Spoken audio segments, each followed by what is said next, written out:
Section 1. Bart Simpson, the boy who was never supposed to stay 10. There is a boy in Springfield who has been 10 years old for 36 years. He wears the same orange shirt, the same blue shorts, the same red sneakers, slightly scuffed at the toe, as if he just kicked something he probably shouldn't have. His hair stands up in 5 sharp spikes that no amount of wind or water or gravity has ever disturbed. He has the same gap-toothed grin he had in 1989, the same skateboard tucked under his arm, the same specific energy of a child who has just thought of something that is going to make an adult very tired. His name is Bart Simpson, and his secret isn't hidden in any single episode. It's hidden in plain sight across 3.5 decades of television, buried in the accumulation of details the show keeps introducing and then quietly walking away from. So, settle in. Get comfortable. We're going to spend a long time in Springfield tonight, moving slowly through every character the show created and every secret those characters carry. Some of these secrets are dark, some are heartbreaking. Some are the kind of thing that, once you see it, rewires the way every future episode feels. None of them have ever been fully explained. Let's start with Bart. The official story of Bart Simpson is a simple one. He is a 10-year-old boy in Springfield, USA. He is an underachiever, and proud of it. He is the class clown, the school's most dedicated delinquent, Principal Skinner's recurring nightmare. He pranks, he schemes, he narrowly escapes consequences, and he does it all with a wink and a catchphrase and a complete absence of remorse. He is the id of the Simpson family made flesh, everything Homer wishes he could still get away with, everything Marge spends her days trying to civilize, everything Lisa has quietly and completely decided she is not. That's the surface. That's the cartoon. Now look closer. Bart Simpson, across 36 seasons of television, has displayed a range of capabilities so extraordinary and so inconsistent that they can't be explained by the show's own internal logic. He is a master of social manipulation, capable of reading adults and playing them against each other with a precision that borders on clinical. He can improvise complex schemes under pressure. He has demonstrated athletic gifts in multiple sports that, when he chooses to apply them, make him genuinely exceptional. He has shown moments of artistic sensitivity, emotional intelligence, and moral courage that his behavior in the very next scene completely contradicts. And then, in the next episode, he can't pass a 3rd-grade spelling test. The gap isn't just the show being inconsistent. Long-running animated shows are always inconsistent. The gap in Bart's case is specific, pointed, and follows a pattern. Whenever the story requires Bart to be capable, he is capable at a level that exceeds what any normal 10-year-old should be able to achieve. Whenever the story requires Bart to be a failure, the failure is total and absolute and seems to wipe out everything he demonstrated in the episode before. It's as though there are 2 Barts. The one who shows up when nobody is testing him, when the stakes are personal and the mission is self-directed. And the one who shows up in classrooms, in front of authority figures, in any situation where being measured and found adequate is the official goal. Think about the episodes where Bart is left to pursue something he actually cares about. He becomes a proficient street artist. He leads kids his own age through situations that would unravel adults. He talks his way into and out of situations that require reading people with an almost unsettling accuracy. In the episode where he tutors a student who turns out to be struggling, in the same way Bart struggles, he shows genuine pedagogical instinct. He understands how that child learns because he understands, at some level, he cannot articulate how he himself learns. He just can't do it in a classroom. He can't do it on demand. He can't do it when someone with a gradebook is watching. This is the secret the show never fully explains. Bart Simpson is not stupid. He is a child with a specific and identifiable learning profile that Springfield Elementary's educational system is completely unprepared to address, and the response of every adult around him, with the partial exception of a handful of substitute teachers the show introduces and immediately removes, has been to categorize the problem as a discipline issue rather than a learning one. Season 4 gave us the episode Bart Gets an F. It is one of the most quietly devastating episodes the show has ever produced. Bart studies, genuinely studies, and still fails his history exam. He is 1 point away from being held back. He cries. Actual tears, not cartoon exaggeration tears. He stands at the window of Springfield Elementary watching it snow and says a prayer to God, asking for one more chance, and it snows hard enough to cancel school and give him a second shot at the test. He passes by one point and then he cries again, still standing in the classroom because passing felt like nothing, because passing still felt like the bottom. That moment, a boy crying because barely passing a test he studied as hard as he could felt like the ceiling of his ability, is one of the most honest portraits of learning difficulty in the history of American television. And the show dropped it into the middle of a comedy, acknowledged it for 22 minutes, and then never returned to it. Bart went back to not studying. The teachers went back to treating him as a problem. The system went back to doing what systems do with children it doesn't know how to serve. But the show told you something in that episode that it never unsaid. Bart isn't choosing to fail. He's failing in the specific, grinding, exhausting way that children fail when the method of instruction and the method of their understanding are pointing in entirely different directions. He can't absorb information in the format Springfield Elementary delivers it. He absorbs information through experience, through improvisation, through the kind of learning that happens when the stakes are real and the structure is loose. Put Bart in a classroom and he's a disaster. Put Bart in a situation where he has to figure something out to survive, and he becomes someone else entirely. Someone competent and focused and sometimes, quietly, brilliant. Now add the family history. Homer Simpson, by the show's own admission, has an IQ of 55. Marge Simpson, whatever her intellectual gifts, has spent her adult life in a domestic environment that has systematically suppressed whatever ambitions she arrived with. Bart was born into a household where cognitive limitation is the ambient condition, where the primary adult male role model demonstrates daily that competence is optional and consequences are temporary. Bart has spent 10 years endlessly, perpetually 10 years watching Homer navigate the world through a combination of luck, stubbornness, and the specific resilience of someone who has never once been expected to succeed. What does that teach a child? What model of effort and reward does it install in a boy who is already fighting against a learning profile the school doesn't recognize?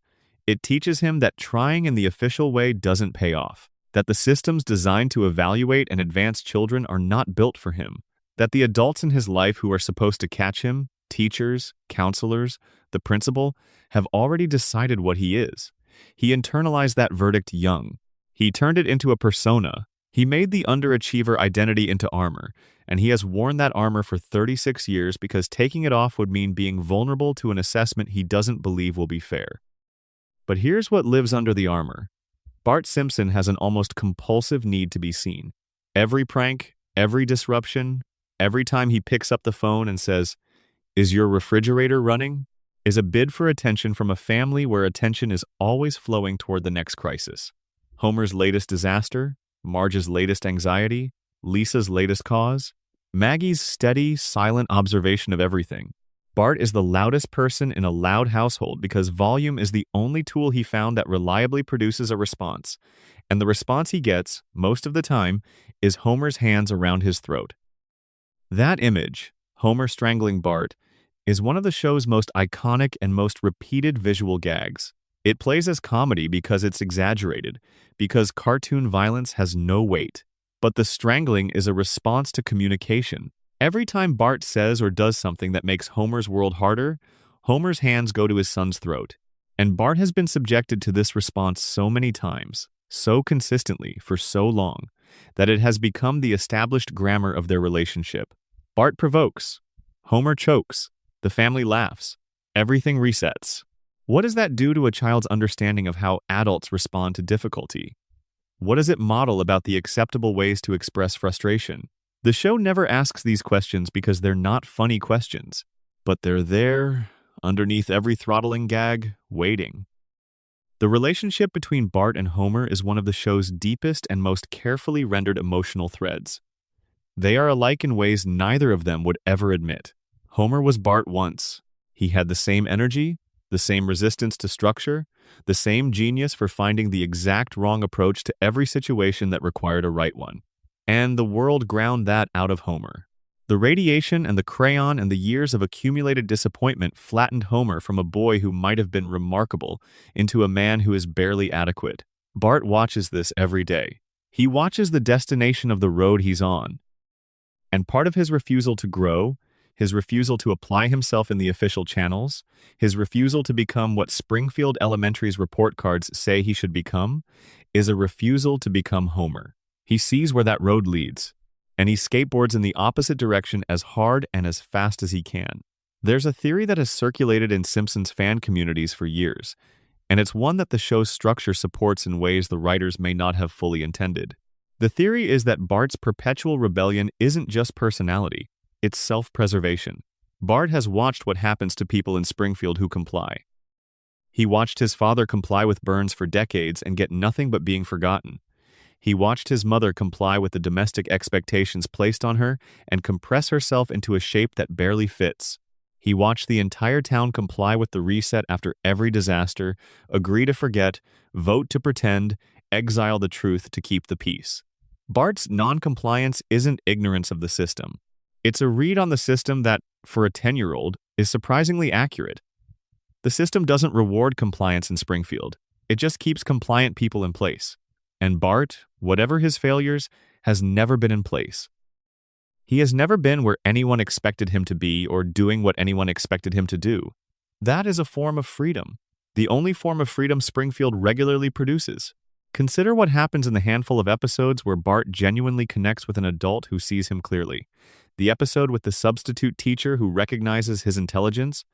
The episode where he befriends a senior citizen who treats him as an equal. The episode where he develops a real friendship with a person who has no agenda for him, no grade to give him, no behavior to correct. In every one of these episodes, Bart transforms. Not into a different person, into a more complete version of the person he already is. The intelligence comes forward. The kindness, which is genuinely there and genuinely his, becomes visible. The need to perform the Bart Simpson persona recedes because there's no audience for it, because the person in front of him isn't looking for the show. And then the episode ends. The adult leaves or dies or moves away or is otherwise removed from Bart's orbit by the requirements of episodic television. And Bart puts the armor back on. And Springfield continues. The show gave Bart a little sister who turned out to be a genius, and a little sister who turned out to be something potentially beyond genius. And Bart sits between them, in the middle, defined primarily by what he's not. He's not as gifted academically as Lisa. He's not as strategically intelligent as Maggie appears to be. He's the average Simpson child, except that framing is itself the result of a measurement system that was never calibrated for him. There is one more thread that the show pulled on and never resolved. Bart's spiritual life. This is not a joke. The show has, across dozens of episodes, given Bart a relationship with questions of faith, meaning, and moral consequence that is more earnest than the show's general satirical tone would suggest. He prays, genuinely, in Bart Gets an F. He wrestles with guilt in ways that Homer almost never does. He has moments of recognizing that his actions have real consequences for real people and feeling the weight of that recognition in ways that the show stages seriously and then abandons. There is a moral seriousness inside Bart Simpson that the show keeps surfacing and submerging, like something trying to get air and being pulled back down. What would Bart Simpson be at 20? At 30? The show has imagined this in flash-forward episodes, and the answer is always the same. He's still barely keeping it together. He's still the guy who almost made something of himself. He's still the potential that never quite solidified into achievement. And the question the show never answers is whether that's Bart's fault, or Springfield's, or the fault of a family that gave him everything except the specific kind of belief that a child with his profile needed to actually become what he was capable of becoming. Bart Simpson is 10 years old, and he has been 10 years old for 36 years, and somewhere under all that orange cotton and all those pranks and all those catchphrases is a child who studied as hard as he could for a history test and cried when he barely passed. That child is still in there. The show just never figured out what to do with him. If you're watching this right now, drop your location and time in the comments. It's something about knowing someone else is drifting off somewhere on the other side of the world, listening to the same thing. And if you haven't subscribed yet, now's a good time. There's a lot more Springfield ahead tonight. Section 2. Lisa Simpson, the loneliest genius in television history. Lisa Simpson is 8 years old. She plays the saxophone with a proficiency that professional musicians have described within the show's own universe as genuinely extraordinary. She has an IQ that has been stated at different points as being between 159 and 167, placing her in the top fraction of a percent of all human intelligence. She speaks multiple languages. She understands advanced mathematics, political theory, environmental science, and moral philosophy at a level that makes most of the adults in Springfield look like they're working from an incomplete instruction manual. She has been right, measurably and demonstrably right, about more things in Springfield than any other character in the show's history. And she has spent 36 years being ignored, talked over, dismissed, condescended to, and left out. The secret about Lisa Simpson isn't that she's smart. Everyone in Springfield knows she's smart, and most of them find it either threatening or inconvenient. The secret is what the intelligence costs her, what it has always cost her, and what the show keeps showing you about that cost without ever fully committing to the implications of what it's showing. Begin with the saxophone. Lisa's relationship with her instrument is one of the most consistently rendered emotional threads in the entire series. She doesn't just play saxophone. She communicates through it in ways she cannot communicate any other way. When she is happy, she plays. When she is devastated, she plays. When she is alone, which is often, she plays into the empty air of her bedroom and the music goes nowhere and she knows it goes nowhere and she plays anyway. Because the saxophone is the only space in her life where her intelligence and her emotional life can occupy the same room without one of them having to apologize. The saxophone was given to her by a stranger. In the episode Moaning Lisa, the show's second season gave us what is still one of its most formally unusual episodes. Lisa is depressed, not cartoon sad, not mildly blue. She is listless and flat and unable to locate the point of her own existence in a way that reads, to adult eyes, as clinical. The show handles this with more gentleness and less comedy than it handles almost any other emotional crisis in the family. Marge's first instinct is to tell Lisa to smile, to perform wellness for the benefit of the people around her, to make the depression invisible so it stops being uncomfortable. And then Marge reverses herself, in the street. In a moment of parental clarity, the show rarely gives her in those early seasons. She tells Lisa she doesn't have to smile if she doesn't feel like it. She tells her that her feelings are real and they belong to her. It is the most important thing anyone in Lisa's family has ever said to her. And then the show moved on, as the show always does. But the depression that Moaning Lisa named never went away. It became a subtext that runs through every episode featuring Lisa as its primary subject. The show doesn't always name it. It doesn't revisit that second season framing. But the condition it described, a child whose inner life is so large and so serious that the world around her consistently fails to hold it, persists. It's there in the episodes where Lisa achieves something academically remarkable, and the family's response is a beat of acknowledgement followed by the next disaster. It's there in the episodes where she forms a friendship or a connection, and then watches it dissolve because the show's reset mechanism can't sustain it. It's there in the flash-forward episode, Lisa's Wedding, where the adult Lisa the show imagines is brilliant and principled and thoroughly, quietly, almost constitutionally alone. The genius is the loneliness engine. The show understands this. It keeps showing you this. Here is the specific mechanism. Lisa's intelligence means she perceives more of the world than the people around her. She sees the consequences of decisions before the decisions are made. She understands the structures that produce the problems everyone else treats as weather. She can articulate what is happening in Springfield with precision and accuracy, and she does, repeatedly. And the precision of the articulation is itself part of the problem.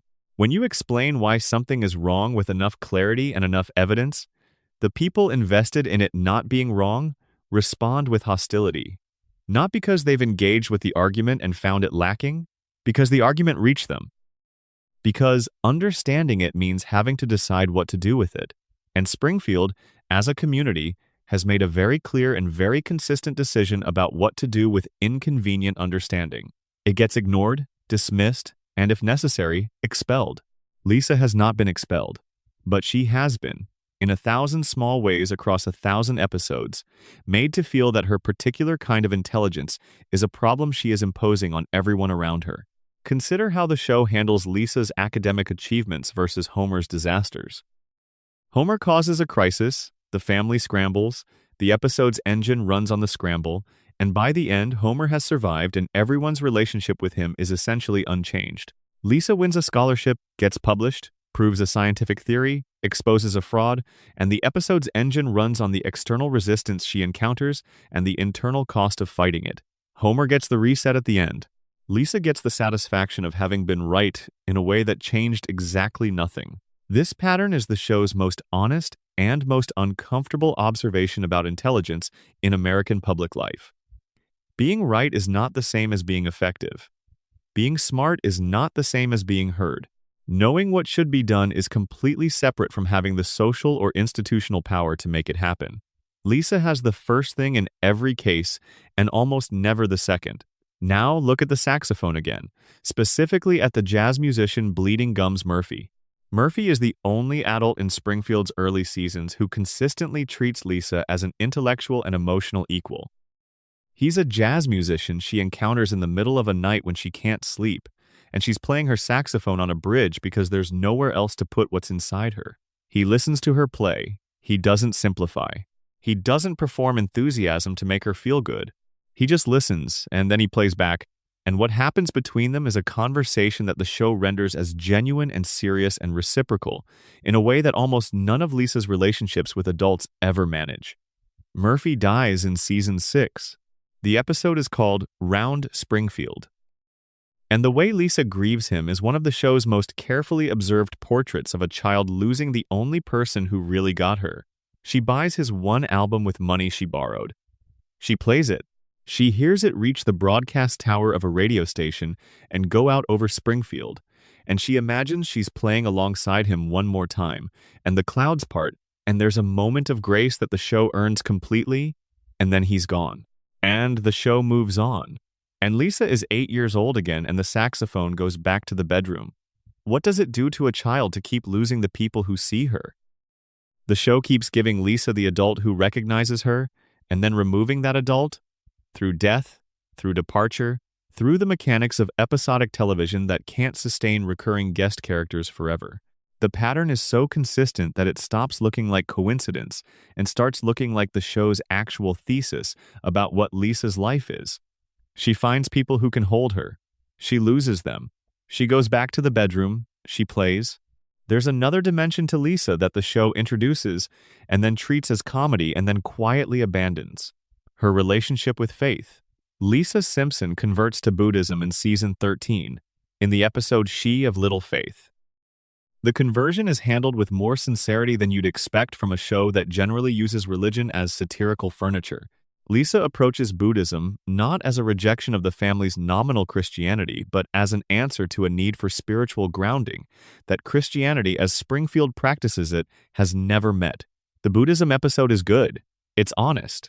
It takes Lisa's spiritual life as seriously as her intellectual life, which is more than most episodes manage. And then the show does what it always does with Lisa's convictions. It acknowledges the conversion periodically, in offhand references, and almost never examines what it means for her.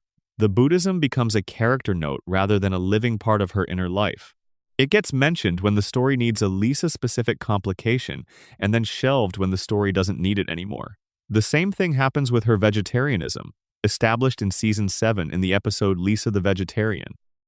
She's the only character on the show whose dietary conviction was allowed to become permanent and consistent, which is itself notable, but the show treats the vegetarianism as a punchline opportunity more often than it treats it as a window into who Lisa is and what she believes. What Lisa believes, across everything the show has shown us, is something like this. The world contains suffering that is not inevitable. Suffering has causes. The causes can be understood and addressed. Intelligence and effort and moral courage, combined, should be adequate to actually make things better. And the world, specifically Springfield, keeps demonstrating to her with merciless consistency that this is wrong. The suffering continues. The causes are understood by Lisa and ignored by everyone else. The intelligence and effort and moral courage produce Lisa being right and nothing changing. The show has a word for this. Several words, actually. Lisa uses them in episodes where her optimism finally gives out and she has to name out loud what she's been living with. The words are usually some version of Nobody listens. Nobody here will ever listen. She keeps talking anyway. That's the thing about Lisa that the show never fully explains and never fully explores. She keeps talking. She keeps trying. She keeps writing the essays and giving the speeches and blowing the notes into the empty Springfield air. After every defeat, after every time the community responds to her clarity with hostility or indifference, she goes back to the bedroom and picks up the saxophone and starts again. Is that optimism? The show sometimes frames it that way. Lisa believes, despite all evidence, that the world can be better, that understanding can produce change, that effort has meaning. That reading could be the whole story. It's the reading that makes Lisa admirable rather than tragic. But there's another reading. Lisa keeps talking because stopping would mean accepting that nothing she does has ever mattered. And that acceptance, for someone with her intelligence and her sensitivity, would be unbearable in a way that goes beyond ordinary disappointment. Lisa's persistence isn't optimism. It's the refusal to confront the alternative to optimism. She talks and tries and plays because the moment she stops, she has to sit in the silence and reckon with 36 years of being the smartest person in a room that didn't want to be made smarter. The saxophone covers that silence. The saxophone has always covered that silence. There's one more thing. In the episode where Lisa's IQ is formally measured, the test result is kept from her and from Homer for different reasons. The administrator who gives her the test talks about her score the way people talk about something that changes the terms of a situation. The score is not just high. It's the kind of score that, if Lisa were anywhere else, if she were in any other environment, in any other family, in any school system not operated by a man whose administrative style is primarily shaped by military paranoia, would mean something, would produce something, would open something. In Springfield, it produces nothing. The number exists. It gets briefly acknowledged. And Lisa goes back to class and sits in the same seat and listens to the same instruction that was never calibrated for her and never will be. The show asks you to find this funny. The gap between what Lisa is and what Springfield does with what Lisa is. The show has always asked you to find this funny. And for a long time, if you were watching it as a comedy, you did. But at some point, and it's different for everyone, the gap stops being funny and starts being something else. Something that sits in the chest a little. Something that looks like a small girl in a red dress sitting in a school that doesn't see her, playing notes that go nowhere, being right about everything and changing nothing, 8 years old, forever. The show never explained that secret. It just kept showing it to you episode after episode, season after season, and waiting to see if you'd eventually notice what you were looking at. Section 3. Maggie Simpson, everything she's done and nothing she's said. Maggie Simpson does not speak. She is 1 year old. She has been 1 year old since the 17th of December, 1989. She communicates through her pacifier, through the quality of her silences, through enormous dark eyes that follow conversations with a steadiness that doesn't match her age. She is carried. She is held. She toddles through scenes and falls over and gets back up. She is, by every available surface measurement, a baby. The show has been very careful about what it lets Maggie do, and the accumulation of what it has let her do across 36 seasons produces a portrait of a character who is doing something deeply unusual behind the baby architecture, something the show has never once been willing to name directly. Start with the most famous thing. Maggie Simpson shot Mr. Burns. The richest, most powerful, most politically connected man in Springfield, a man who owns the nuclear power plant that powers the entire town, a man who has survived more assassination attempts than any real billionaire in American history, a man with the resources to protect himself from anything he can see coming. That man was shot by a 1-year-old, and the 1-year-old was identified as the shooter, and the case was closed, and the town accepted the verdict, and the show moved on. We'll set aside the question of whether Maggie actually did it. That question has its own section and its own weight. What matters here in Maggie's section is the aftermath. The final shot of the episode. Everyone has left the room. Maggie is alone. She looks left. She looks right. She checks the space around her with methodical deliberateness, and when she has confirmed that no one is watching, she moves her pacifier in a motion that mimics the pulling of a trigger. That sequence of actions check surroundings, confirm privacy, perform private behavior requires a theory of other minds. It requires the understanding that other people can see you, that their seeing you changes what happens, that managing what they see is a thing worth doing. Developmental psychologists call this theory of mind, and the general consensus is that human children don't reliably acquire it until somewhere between ages 3 and 5. Maggie is 1. Maggie has been 1 for 36 years. Maggie consistently demonstrates theory of mind in situations the show stages and then walks away from without comment. The Longest Daycare, a theatrical short released in 2012 and nominated for an Academy Award, is 7 minutes of Maggie navigating a daycare facility with the problem-solving architecture of someone who has already mapped the space and identified the relevant variables. She encounters a chrysalis. She decides to protect it. She identifies the threat, a bully named Gerald, and she identifies the secondary threats, the facility's staff, and she constructs a plan that accounts for all of them. The plan involves misdirection, improvised tools, spatial reasoning, timing, and the accurate prediction of other people's behavior. She does all of this without language. The short film gives Maggie no words, no narration, no subtitle explaining her thought process.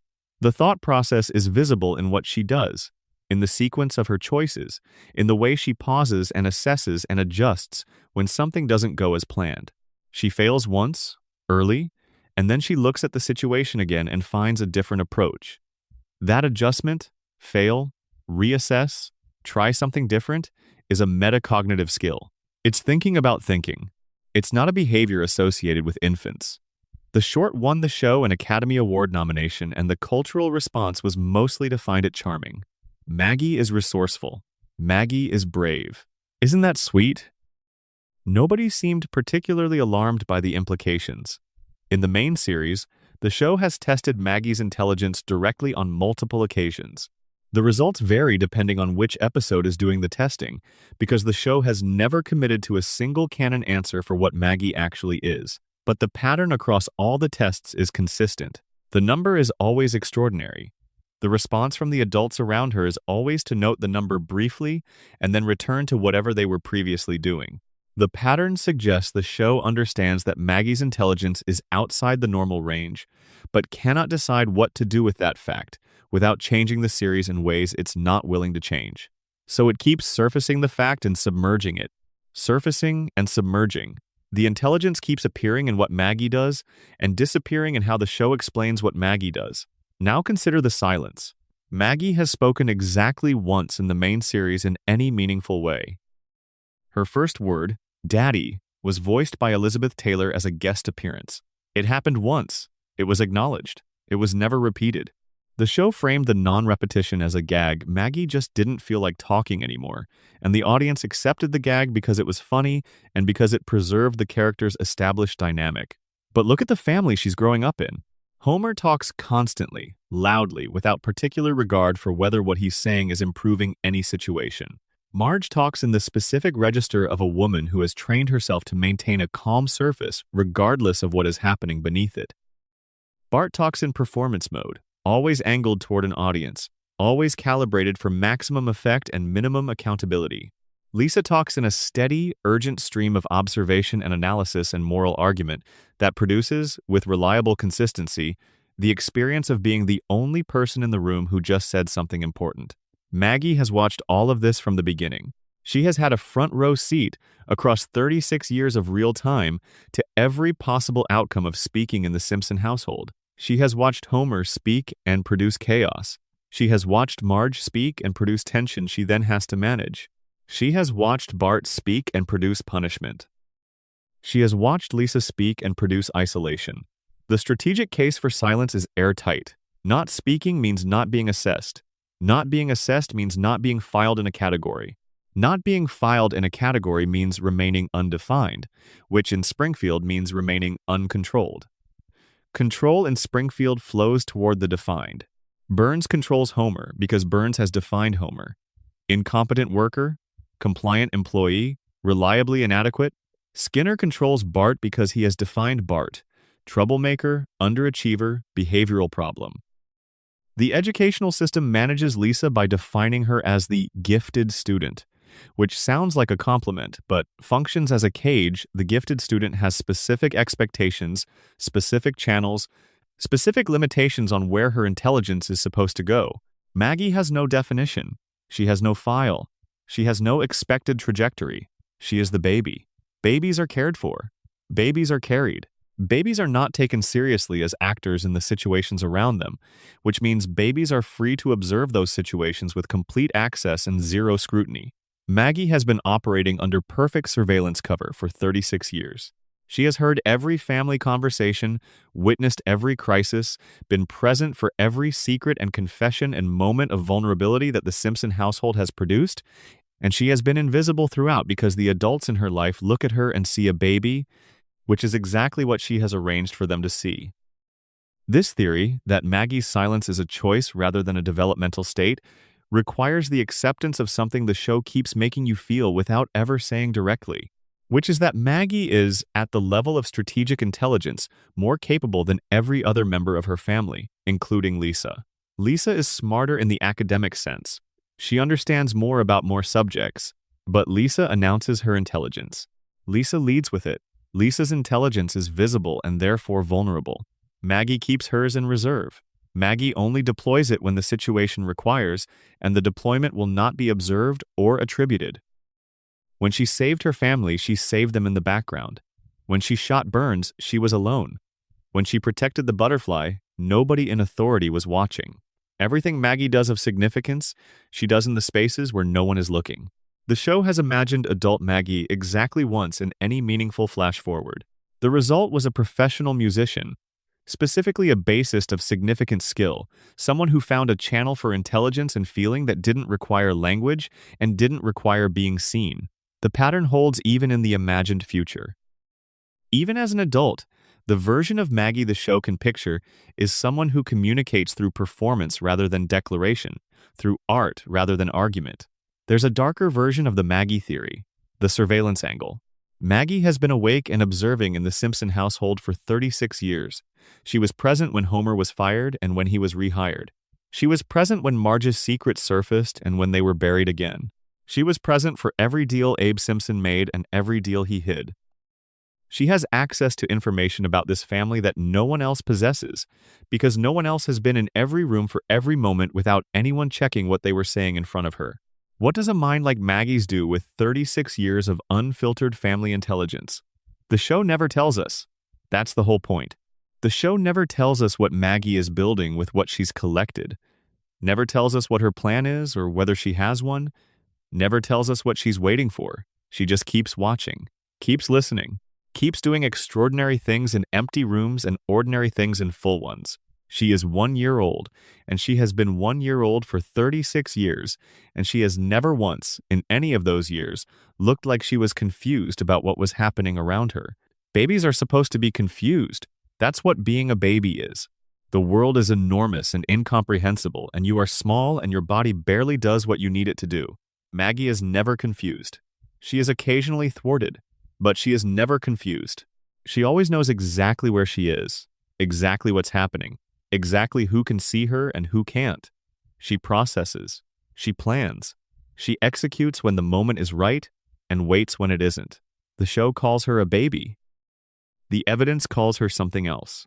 What she's waiting to do with 36 years of accumulated observation, of perfect family intelligence, of a strategic mind operating behind the most effective cover possible, is the last great unanswered question in the Simpson household. And the pacifier moves, just slightly, when she thinks nobody is watching. Section 4. Homer Simpson, the man Burns built. Homer Simpson weighs 239 pounds and has worked in nuclear safety for his entire adult life and has caused more near disasters at the Springfield nuclear power plant than any other individual in the facility's operational history. He has an IQ of 55. He once had a crayon removed from his brain and became a genius for approximately 3 days before deciding he preferred being damaged.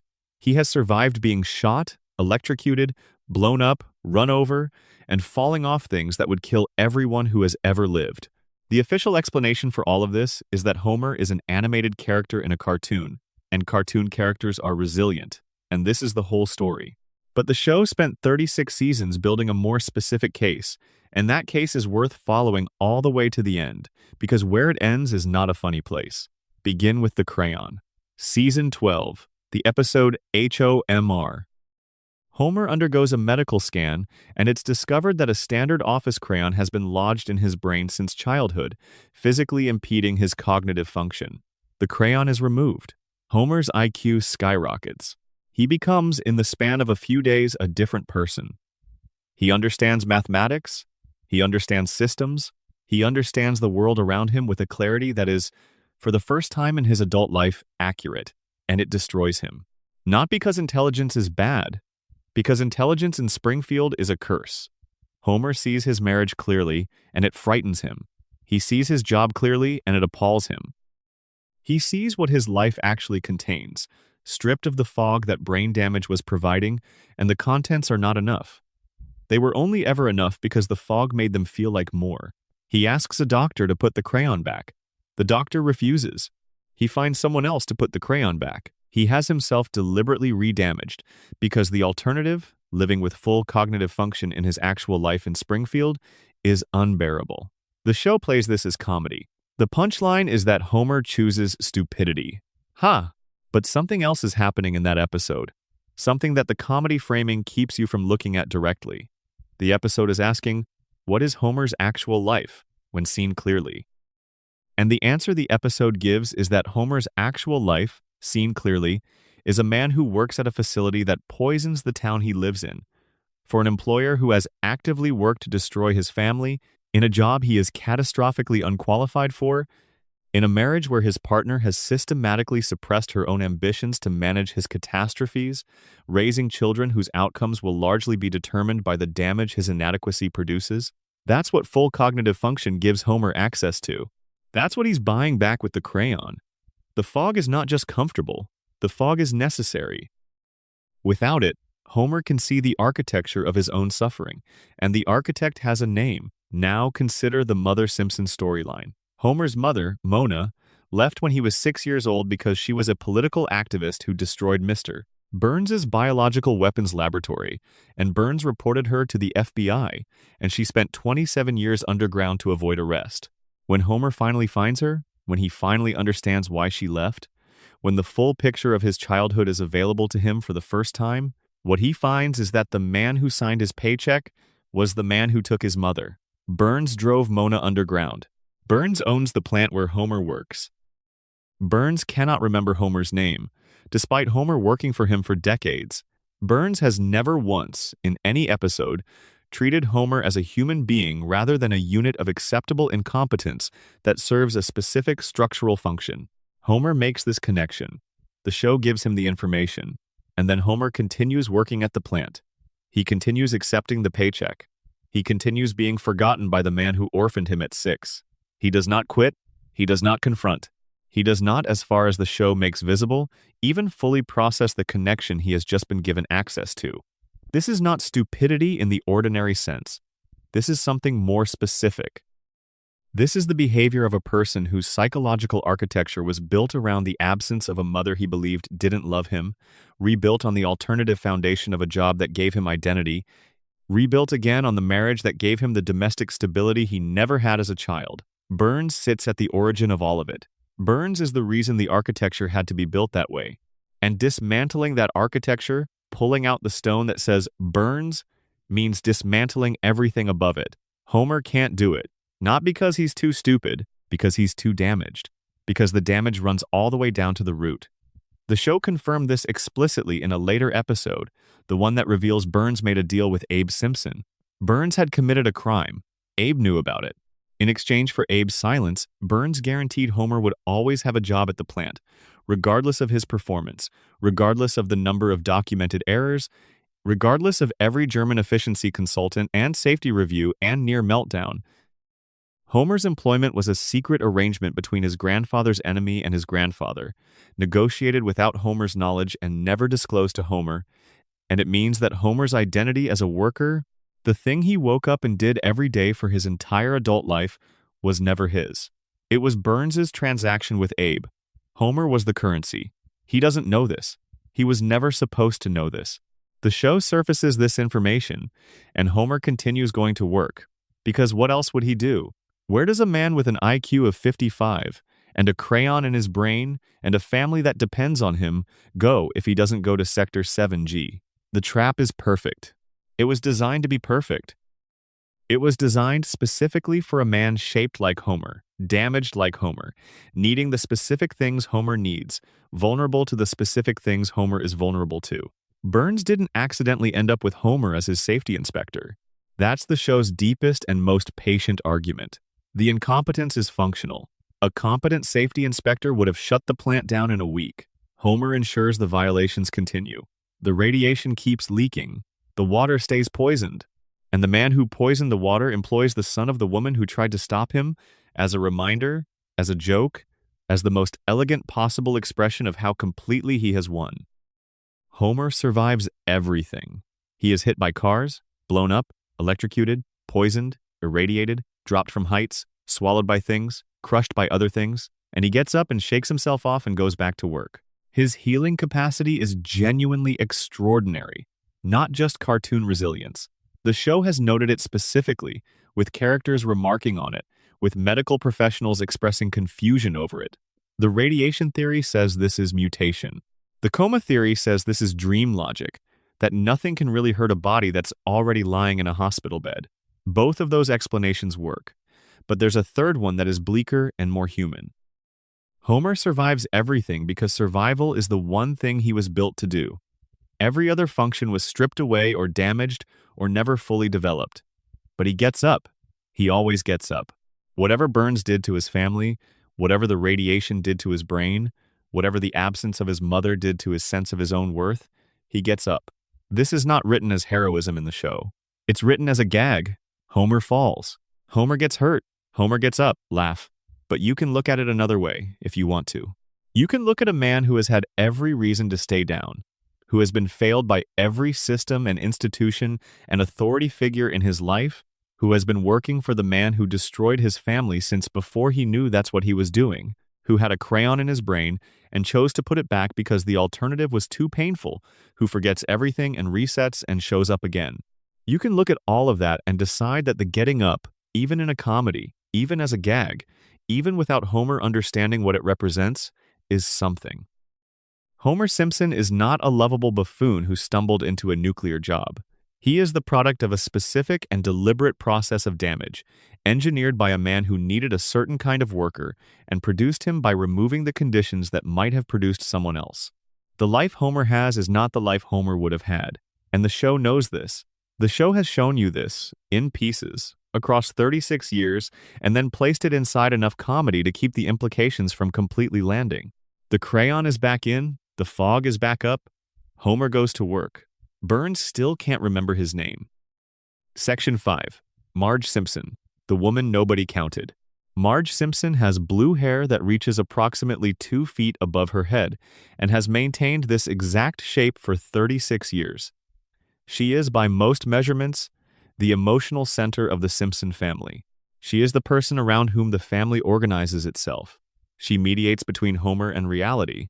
She translates between Bart and every institution that finds Bart untranslatable. She is the steady presence, the patient voice, the person who shows up at the school and the police station and the hospital and manages the crisis and drives everyone home. The show has always acknowledged Marge's centrality. It has regularly and explicitly made the point that without Marge, the Simpson family does not function. Homer himself understands this, in the vague Homer way that understanding works, which is to say he feels it rather than thinks it. What the show has never fully examined is the cost. Let's go to Season 1, Episode 1. Simpsons roasting on an open fire. The family needs Christmas presents. Homer, who has been counting on his Christmas bonus to fund the holiday, discovers his bonus has been withheld because Patty told Montgomery Burns' HR department about Homer's unauthorized back tattoo, which Marge forced Bart to get removed. The family is broke and Christmas is coming, and Homer bets the Christmas bonus money he doesn't have on a greyhound named Santa's Little Helper who loses every race he runs. This is the show's origin. This is where it begins. And in this origin, Marge is not the person who causes the problem and not the person who solves it. She is the person who absorbs it. She is the person who finds out her husband lied about the bonus, who discovers on Christmas Eve that there is no Christmas, who holds it together while Homer drags the family to a racetrack to watch a dog lose. Marge watches all of this and stays. She does not leave. She does not rage. She manages. The management continues for 36 years. Marge has expressed, in dozens of episodes across the show's run, a collection of desires that have been consistently placed on hold, interrupted, abandoned, or subsumed into the needs of other family members. She wanted to be a painter. She demonstrated real talent. The talent was acknowledged by a professional who recognized it as genuine. And then the plot moved on. She enrolled in community college. She became a police officer. She pursued real estate. She started a pretzel franchise. She began a catering business. She ran for office. Each of these pursuits was the subject of an episode. Each of them represented something Marge was capable of building into an actual life beyond the domestic. Each of them ended. The endings are always structurally similar. Marge pursues the thing. The thing begins to work. The thing begins to require more of Marge than the family can accommodate. The family, specifically Homer, needs something. Marge has to choose between the thing she's building and the family. The family wins. Not because Marge is forced to choose it, because Marge chooses it. She makes the choice. She opens the door, and the thing she was building walks out, and she closes the door and goes back to the family. The show frames this as love. Marge loves her family. Marge chooses her family because she loves them. That's true. It is completely, obviously, sincerely true. Marge does love her family. The love is real. But love and loss are not mutually exclusive, and the show keeps showing you something underneath the love that it never fully names. Every time Marge closes the door on another version of herself, there's a beat. Sometimes it's a few seconds. Sometimes it's a reaction shot. Something passes across her face that isn't resignation and isn't sadness exactly, and isn't peace. It's the look of a person cataloging something, filing it, adding it to a collection she keeps somewhere private that nobody in the family knows about. The collection is everything she could have been, everything she started and stopped, every door she opened and chose to close. Marge has a gambling addiction. The show addressed this directly in the episode Dollar Pringfield, or How I Learned to Stop Worrying and Love Legalized Gambling. Marge discovers she enjoys gambling. She's good at it. The casino is a space where she is in control of something, where the feedback between her choices and their outcomes is direct and comprehensible in a way that domestic life rarely is. Homer opens a casino and Marge goes there and stays. She is still a good mother at the casino. She is still managing, still attentive in the specific Marge way, but she is also somewhere else, mentally and emotionally, in a way the show makes visible. The addiction is treated as a problem to be solved because it's causing family dysfunction, which it is. Homer eventually realizes Marge has a problem because she is not at home managing his needs the way she's supposed to be. The problem gets solved. Marge recovers. The family is intact. What the episode doesn't do is ask why the gambling happened, what need it was meeting, what Marge found in the casino that the house on Evergreen Terrace couldn't provide. The show makes you feel the answer without ever saying it. Marge found a place where she was a person who was doing something, rather than a person who was supporting someone else's doing of something. The distinction sounds small. It isn't. Marge's relationship with anger is another thread the show keeps surfacing without resolution. Marge does not express anger directly. She expresses worry, disappointment, sadness. The specific Marge tone that says, "I'm not angry. I just wish you'd," which functions as anger filtered through approximately 15 layers of management. She produces a sound, the famous Marge groan, a low sustained that encodes every variety of disapproval without ever escalating into confrontation. The Marge groan is one of television's most recognizable vocal signatures. It is also a portrait of a woman who has trained herself so thoroughly to suppress direct expression that her displeasure has retreated into a sound that can be interpreted as mild. Marge is not mildly displeased. Marge is a woman with 36 years of accumulated deferred desires, compressed ambitions, absorbed family crises, and managed disasters, and she processes all of it through a sound that most of the family treats as ambient background noise. The show knows this. It's shown you the version of Marge that exists when the management system breaks.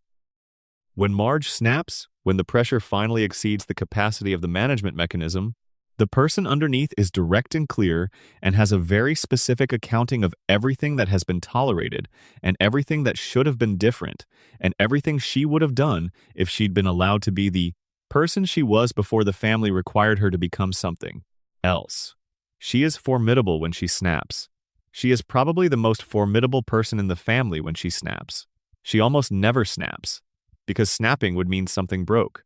Here's the Marge secret the show built over 36 seasons and never fully examined. Marge has a harder job than Homer. Objectively, structurally, measurably harder. Homer goes to a job that he is comically unqualified for, does it badly, survives the consequences through the specific protection of Burns's deal with Abe, comes home, sits on the couch, eats, sleeps, resets. Marge manages the household, manages the children, manages Homer's disasters, manages the family's relationship with every institution that Homer has set against them, and does all of this while maintaining the performance of a woman who is basically okay with how things are. The performance is the job. The management is invisible because the management has been so complete for so long that everyone in the family treats it as weather. The house is clean, the meals appear, the forms get filed, the appointments get kept. This stuff happens the way oxygen happens, present and unacknowledged. Homer is not evil. He loves Marge. The show has made this unmistakably clear across 36 seasons. He loves her with the specific totality of a man who understands, at some level below language, that she is the reason his life has any shape at all. The love is real, but love and acknowledgement are different things. And Homer's love has never quite translated into the specific acknowledgement of seeing Marge clearly, of seeing what she does and what it costs, and what she's given up and what's still in her. The person Marge was before Homer, before the family, before 36 years of management, that person appears in glimpses, in moments the show gives us and then takes away. A painting finished in secret. A talent acknowledged and then filed. A desire named and then shelved. The blue hair keeps standing, perfectly shaped. It never moves in the wind, it never falls. It has maintained its exact form across every crisis and every reset and every disaster the family has produced. That hair is Marge. That's the whole portrait. She holds her shape through everything, and the shape is her. But it's also the thing she's built around herself, to make sure that no matter what happens, she is still recognizably there when the chaos passes. The cost of that is the question the show never finishes asking. Section 6, MR. Burns, the machine that learned to want things. Charles Montgomery Burns is old. This is the single most fundamental thing about him and the single most inadequately explained thing about him. He is old in a way that has no human parallel within the show's universe. The most conservative estimate of his birth year places him somewhere in the 1880s. Some episodes suggest earlier. By the most literal accounting of the historical references he makes in casual conversation, Burns has personal memories that predate the 20th century. He remembers the Gilded Age not as history, but as a time he lived through. He has spoken about the Spanish-American War as a participant rather than a student. He attended Yale. He served in World War II.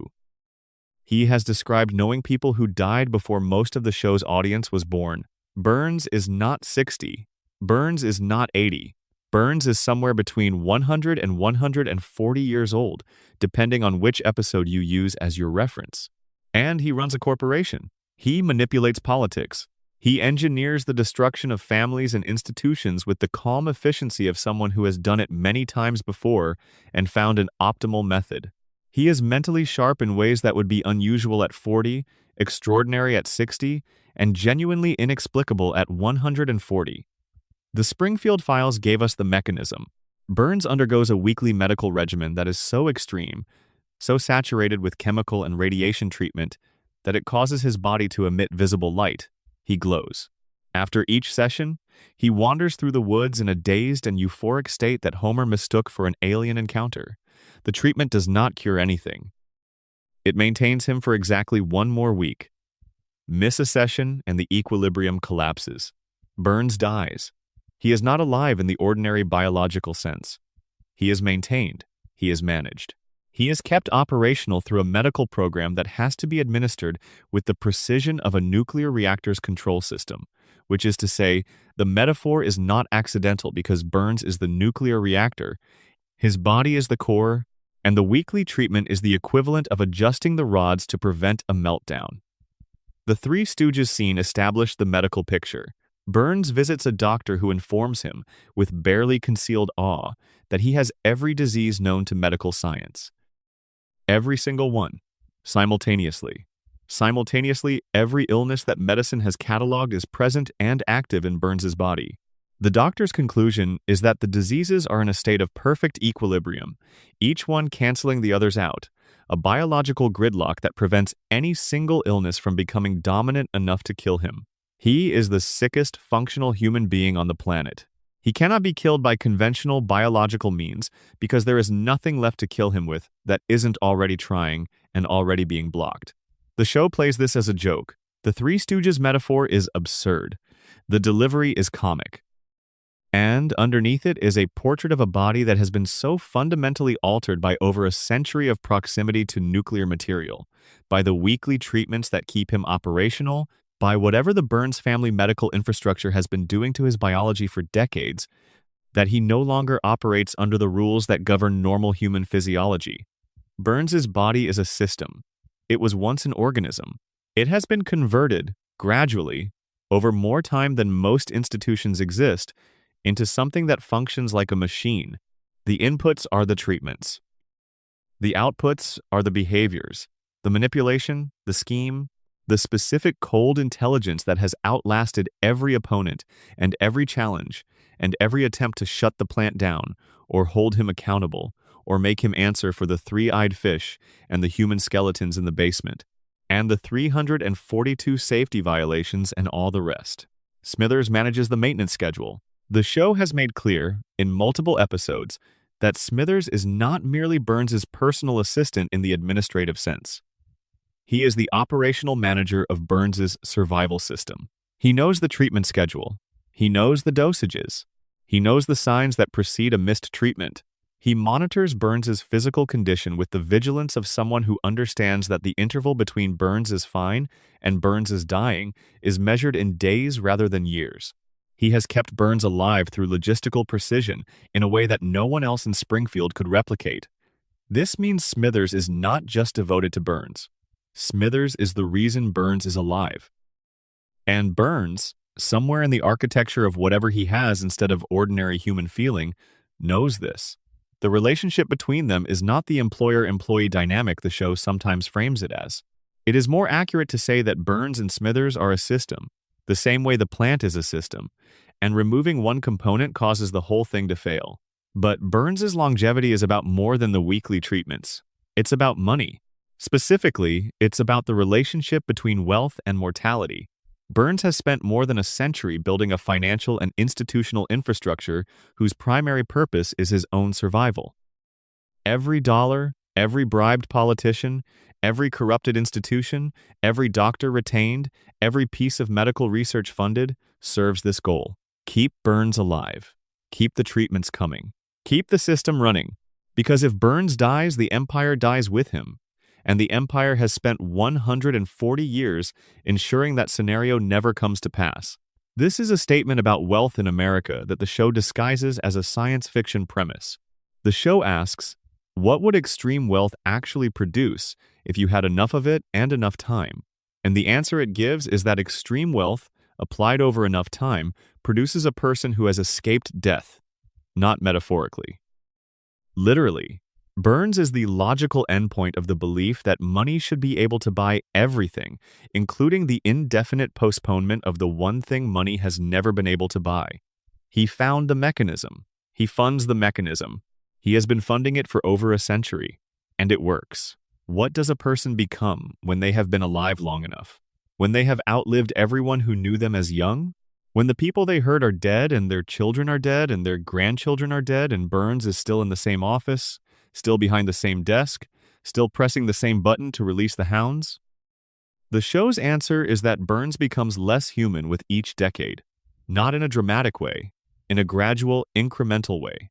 The things that generate ordinary human behavior, The social bonds, the shared mortality, the need for reciprocal connection that comes from knowing your time is limited. These erode. Burns doesn't need connection. He has outlived connection. He doesn't need reciprocity. Reciprocity requires vulnerability, and Burns engineered vulnerability out of his biological system a century ago. He doesn't need to care about the consequences of his actions for other people because he has lived long enough to watch all the people his actions had consequences for become irrelevant. He blocked out the sun. In the show, he built a device to block the actual sun to force every resident of Springfield to purchase electricity from his plant to convert an entire town into a captive market. This is not the action of someone who exists in the same moral universe as the people he's acting upon. This is the action of someone who has been accumulating power for so long that the scale of harm that registers as acceptable has grown with it. Burns started somewhere. He was a child once, the show gives us this. A child who was taken from a loving family by his grandfather's wealth and transformed into an instrument of that wealth's continuation. The child who was taken is still visible, in rare moments. The child who was transformed has been in charge for most of a century. The plant runs, the treatments come, the lights stay on in Springfield. And Burns stays alive long past the point where alive means something fully human.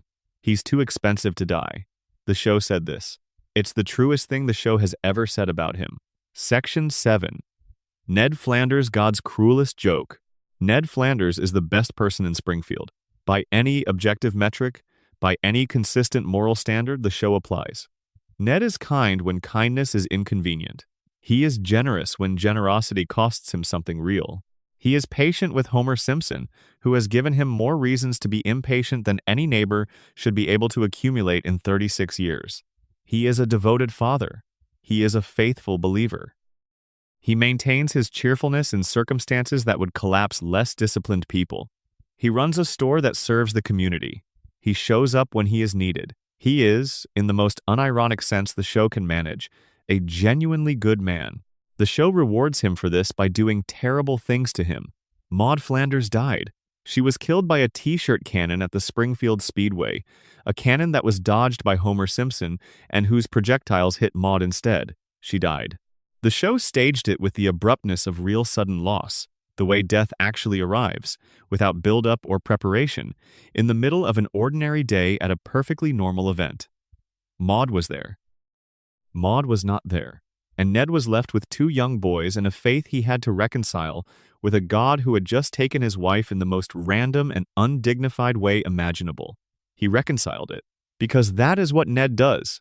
He grieved. The show gave him a genuinely moving grief arc that lasted an episode and then was resolved and filed away in the Ned has suffered and persisted category.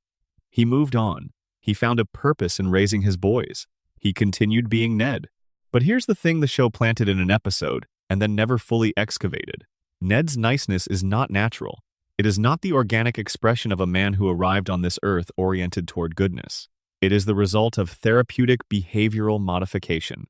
Ned was a violent, disruptive, uncontrollable child. His parents, being countercultural non-disciplinarians who believed in absolute permissiveness, produced a boy whose aggression had no channel and no limit. A boy who was wild in a way that frightened people. A boy who, the show implies, was heading somewhere dark. A psychiatrist intervened. The show depicts the therapy as a childhood in which the aggression was systematically conditioned out of Ned.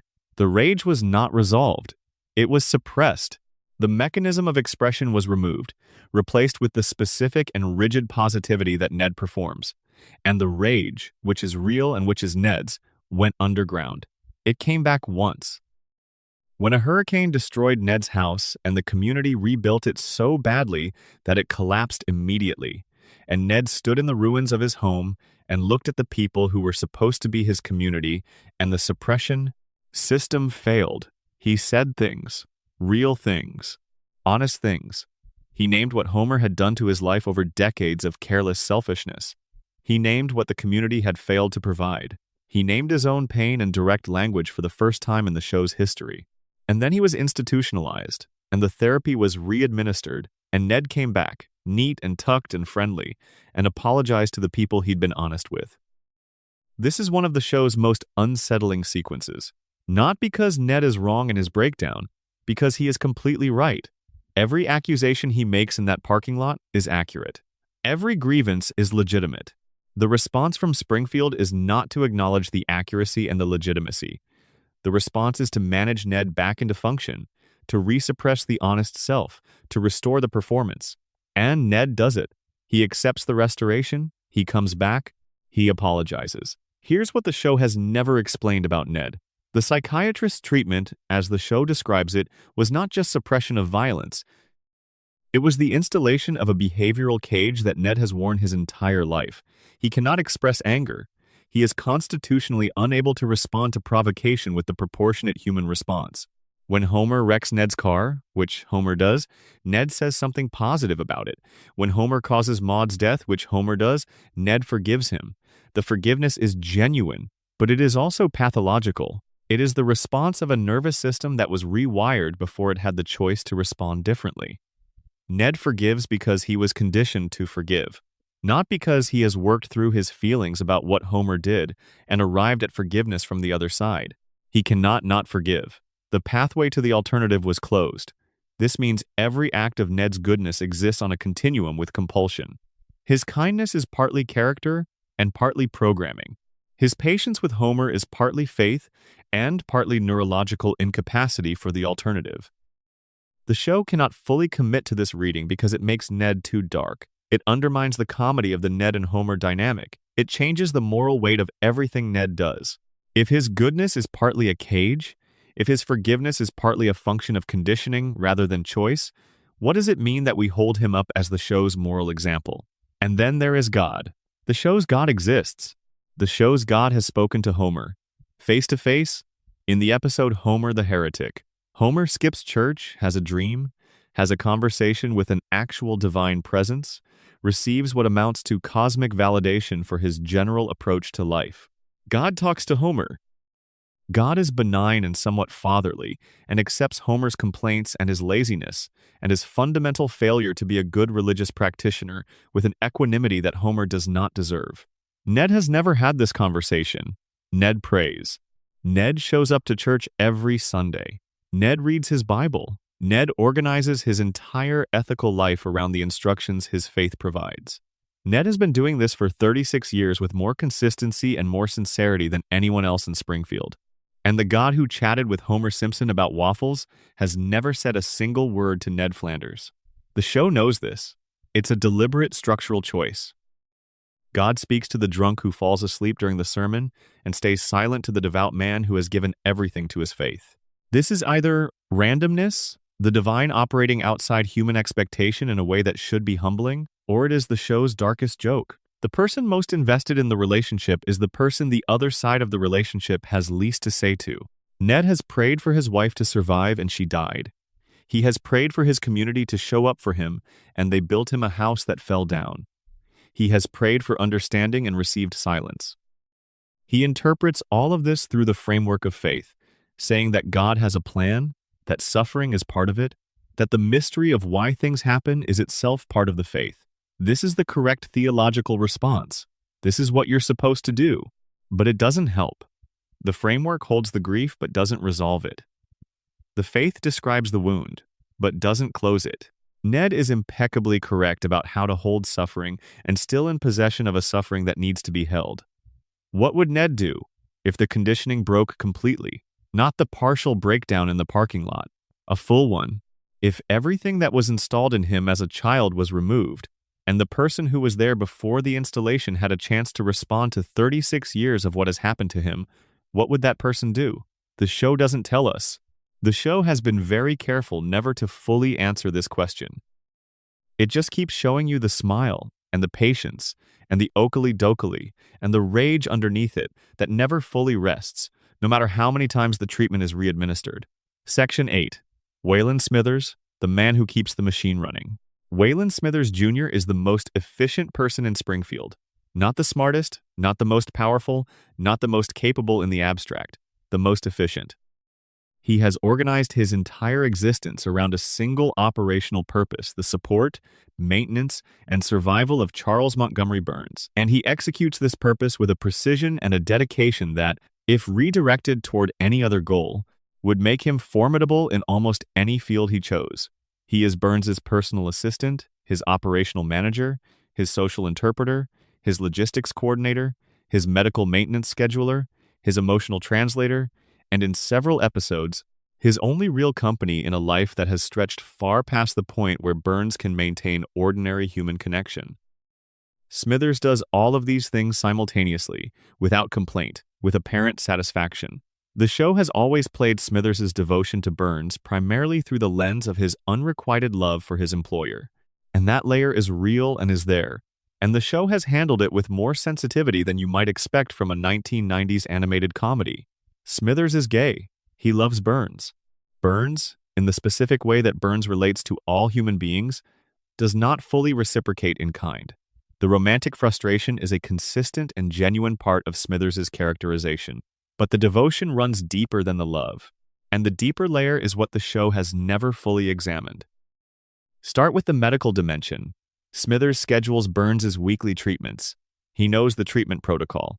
He knows the window between adequate function and critical failure.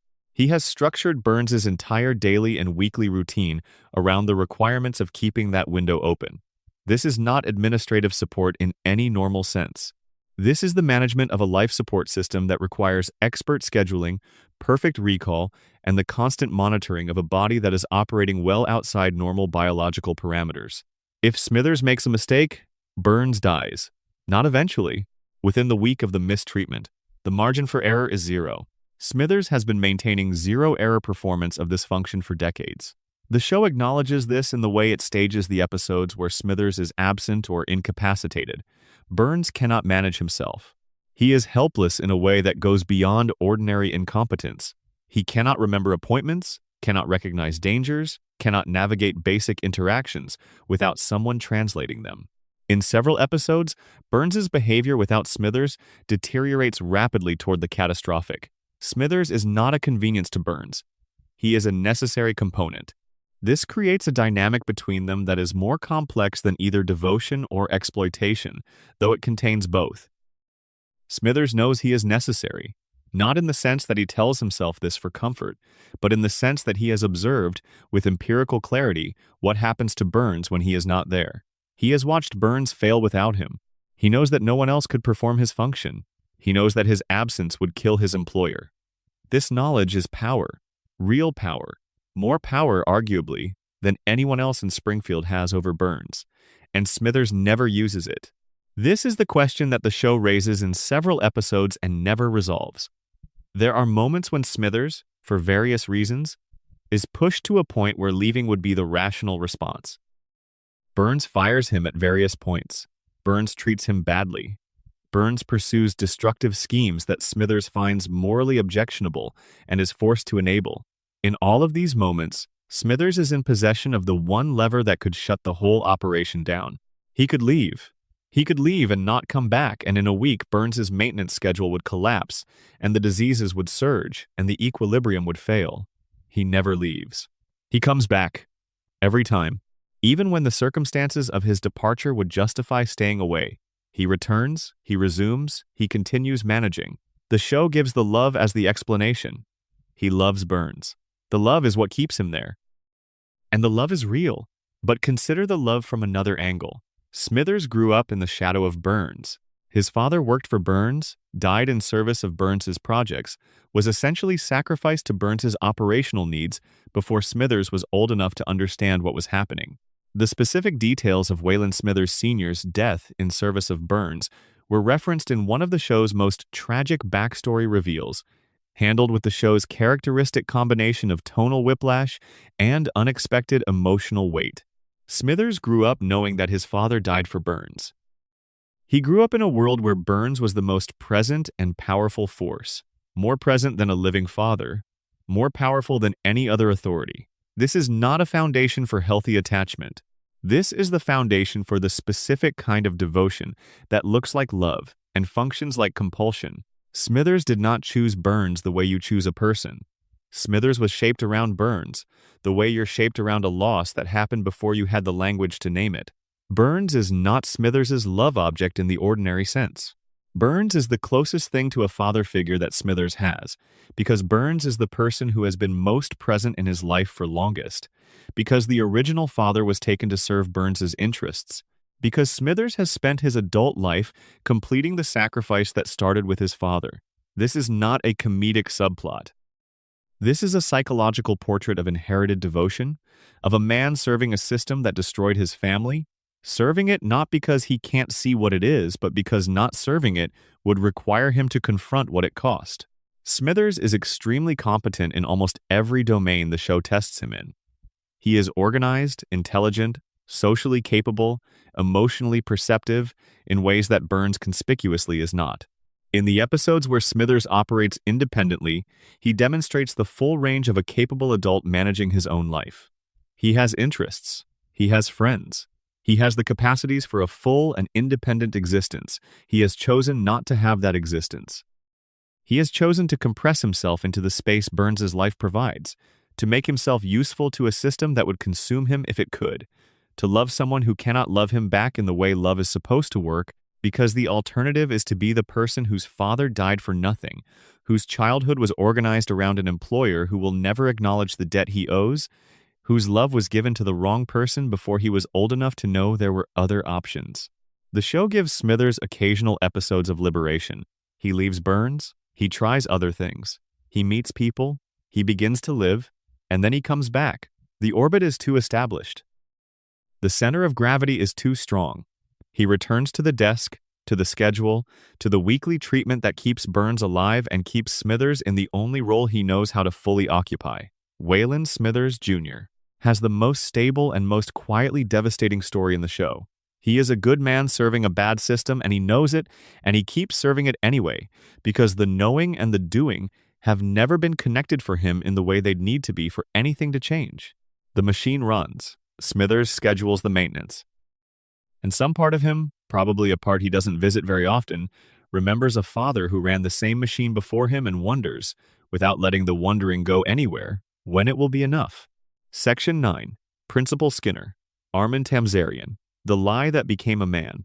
There is a man running Springfield Elementary who is not who he says he is. His name, as far as anyone in Springfield is concerned, is Principal Seymour Skinner. He is a Vietnam veteran, a man of disciplined habits and mild neuroses, a man who lives with his mother Agnes in a state of chronic emotional dependency that the show has mined for comedy across 36 seasons. He is antagonized regularly by Bart Simpson. He is condescended to regularly by Superintendent Chalmers. He is a familiar, recognizable, stable presence in Springfield's institutional landscape. None of the biographical facts that define him are true. His real name is Armin Tamzarian. The real Seymour Skinner is a different man entirely, a decorated veteran who survived a prisoner of war camp and came home to find that his identity had been adopted by a former street criminal who met his mother while delivering the news of what he believed was Skinner's death. The show told us this. Season 9, Episode 2, The Principal and the Pauper. The episode is one of the most maligned in the series. Fans rejected it. The writer of the episode, Ken Keeler, described the response as near universally negative. Critics pointed to it as the moment the show betrayed its own continuity. Harry Shearer, who voices Skinner, publicly expressed his displeasure. The episode is consistently ranked near the bottom of lists ordering every Simpsons episode by quality, and yet, what the episode does, underneath its discomfort, is something the show had never done before. It named the mechanism. Every other time Springfield forgets something that happened, every other time the reality resets, every other time the show abandons a continuity thread in favor of returning to baseline, it happens off camera. It happens between episodes. The audience accepts it because the convention of episodic television provides cover. The Principal and the Pauper did it on camera. It staged the mechanism. The town voted to maintain the lie. A judge issued a decree. The truth was literally expelled on a train while Springfield cheered and went home. The show let you watch the reset happen in real time, with a gavel, with the specific legal and social machinery that Springfield uses to keep reality at a manageable distance. The reason people hated the episode is the reason it matters. It destroyed the comfortable distance. It made the audience complicit in what Springfield does, because the audience wanted the same thing Springfield wanted. They wanted the comfortable version of Skinner back. They wanted the known character. They wanted the reset. And Springfield gave it to them, with a judge's decree and a train, and the audience's relief at getting what they wanted was indistinguishable from Springfield's relief. That's the joke. The episode is a joke about how deeply viewers of long-running television shows become invested in the comfortable fictions those shows provide, and how far they'll go to reject anything that threatens those fictions. It's a joke about the audience as much as about Springfield. Nobody found it funny because nobody wanted to see themselves in the mirror it was holding up. Now consider Armin Tamzarian himself. The show does something odd with his backstory, something that doesn't quite get the attention it deserves. Tamzarian was a street punk, yes, a criminal, a person with no legitimate path forward before the draft. But the show also makes clear that his adoption of Skinner's identity was not primarily strategic. He did not take the identity to gain something. He took it because Agnes needed him to be her son, because he had never been needed before. Because the specific hunger of a person who has never had a family collided with the specific grief of a mother who believed her son was dead, and the result was a lie that became the closest thing to real belonging that either of them had ever experienced.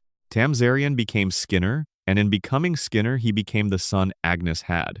He ran the school, he did the job, he built a life that was constructed on a stolen name, but was genuine in every other respect. His neuroses are real. His failures are real. His relationship with Bart, as an authority figure dealing with an authority-resistant child, is real and complex and has produced genuine emotional content across dozens of episodes. The character the show spent 8 seasons building was not erased by the revelation. It was just renamed. What the principal and the pauper leaves completely unresolved is the question of who Armin Tamzarian actually is. Not who Seymour Skinner is, not the biography the show attached to the name, but the person inside the identity. What does Tamzarian want? What does he fear? What happened to him in Vietnam? Fighting as a man who was not himself, who had already begun the process of replacing one identity with another before the real Skinner was captured. Who was the street punk before the punk, and what shaped him into a person so hungry for belonging that he would accept a dead man's name in exchange for a mother's grief? The show doesn't ask. Having introduced the most destabilizing backstory in its history, it immediately sealed the door with a legal decree and moved on. The real Seymour Skinner is somewhere on a train. The man called Skinner is running Springfield Elementary again. Agnes calls him her son. He calls her mother. The decree says he is who he says he is, and in Springfield, the decree is the reality, and the reality stays that way until someone else shows up with proof. And if someone else shows up with proof, there's a judge who already knows how to handle it. Section 10. Chief Wiggum, the system that protects itself. Ralph Wiggum says things that sound like the product of a profoundly scrambled inner life and occasionally turn out to be accurate. His father, Chief Clancy Wiggum, is the head of the Springfield Police Department. He is overweight, easily confused, consistently incompetent, and almost certainly corrupt. He is the person responsible for law enforcement in a town that contains, by conservative count, a functioning nuclear facility with hundreds of safety violations, a mob family operating openly, environmental contamination severe enough to require federal containment, a billionaire who has committed multiple documentable crimes, and a three-eyed fish that constitutes its own category of environmental evidence. The response of Chief Wiggum to all of this has been zero. Not slow response. Not inadequate response. Zero response. The show has staged dozens of crimes, documented dozens of violations, and presented Chief Wiggum with more actionable evidence than most police departments encounter in a decade. And the result has been the consistent, unbroken non-application of law enforcement to anyone in Springfield who has money or power. This is not played as a story of active corruption in most episodes. It's played as stupidity. Wiggum doesn't act because Wiggum doesn't know, doesn't understand, doesn't think to look. The incompetence functions as a shield for the corruption. If he's too stupid to know what's happening, he can't be held responsible for not stopping it. But the show has, across enough episodes, given Wiggum moments of clarity that complicate the pure incompetence reading. He knows things. In the Who Shot Mr. Burns storyline, the investigation he runs is a farce, but there are moments where the show lets you see that Wiggum is aware of what a real investigation would look like and is not running one. He has moments of accurate perception that he immediately buries under the comedy persona. He understands, somewhere in the architecture of his character, that his job is not to solve crimes but to manage the appearance of law enforcement in a town that doesn't actually want its crimes solved. Fat Tony's mob operates openly in Springfield. Burns operates openly in Springfield. The various frauds, corruptions, and crimes that make Springfield function operate openly in Springfield. None of them are prosecuted. The police department is available for public disturbance calls and for the occasional arrest of someone without social or economic protection. But the institutional crimes, the ones with real consequences for real numbers of people, those don't get investigated. They get referred to the federal level, where they also don't get resolved. Or they get forgotten, the way everything in Springfield gets forgotten. Wiggum has a son, Ralph. Ralph Wiggum is one of the show's great enigmas, a child whose relationship with language and reality appears to operate on a different system than everyone around him. Ralph says things that are literally impossible, things that suggest a perception of the world that has no reference point in ordinary experience. He is sometimes correct, he is sometimes touching. He is almost always opaque. The show has never decided whether Ralph is profoundly impaired, profoundly unusual, or simply existing at a frequency that Springfield's standard instruments can't measure. What the show has suggested, without pressing the point, is that Ralph is what the son of Chief Wiggum would be. A child raised in a household organized around the management of appearance and the avoidance of accountability, around the performance of authority without its exercise, around a relationship with truth that is primarily strategic. Ralph's relationship with reality being scrambled might be the most honest possible reflection of the household that produced him. Wiggum's protection of Springfield's criminal infrastructure is not accidental. It is the product of the same system that keeps Burns alive and the plant running and the water poisoned and the violations uncorrected. The town needs a police chief who will not ask questions. It found one. It keeps him in place. The incompetence is partially real and partially the costume the system dresses its corruption in to make it more palatable. The question the show never answers is whether Wiggum knows any of this. Whether, somewhere under the donuts and the malaprops and the general air of mild bewilderment, there is a man who made a specific and deliberate decision to be what Springfield needed him to be in exchange for whatever Springfield gave him in return. Ralph catches a cold and says something strange about it. Wiggum puts down his donut. For a moment, just a moment, something moves behind his eyes that isn't confusion, and then it's gone. Section 11. Sideshow Bob the Genius Who Can't Stop Losing. Dr. Robert Underdunk Terwilliger Jr., known to Springfield as Sideshow Bob, has a Ph.D. He quotes Gilbert and Sullivan. He recites Shakespeare from memory.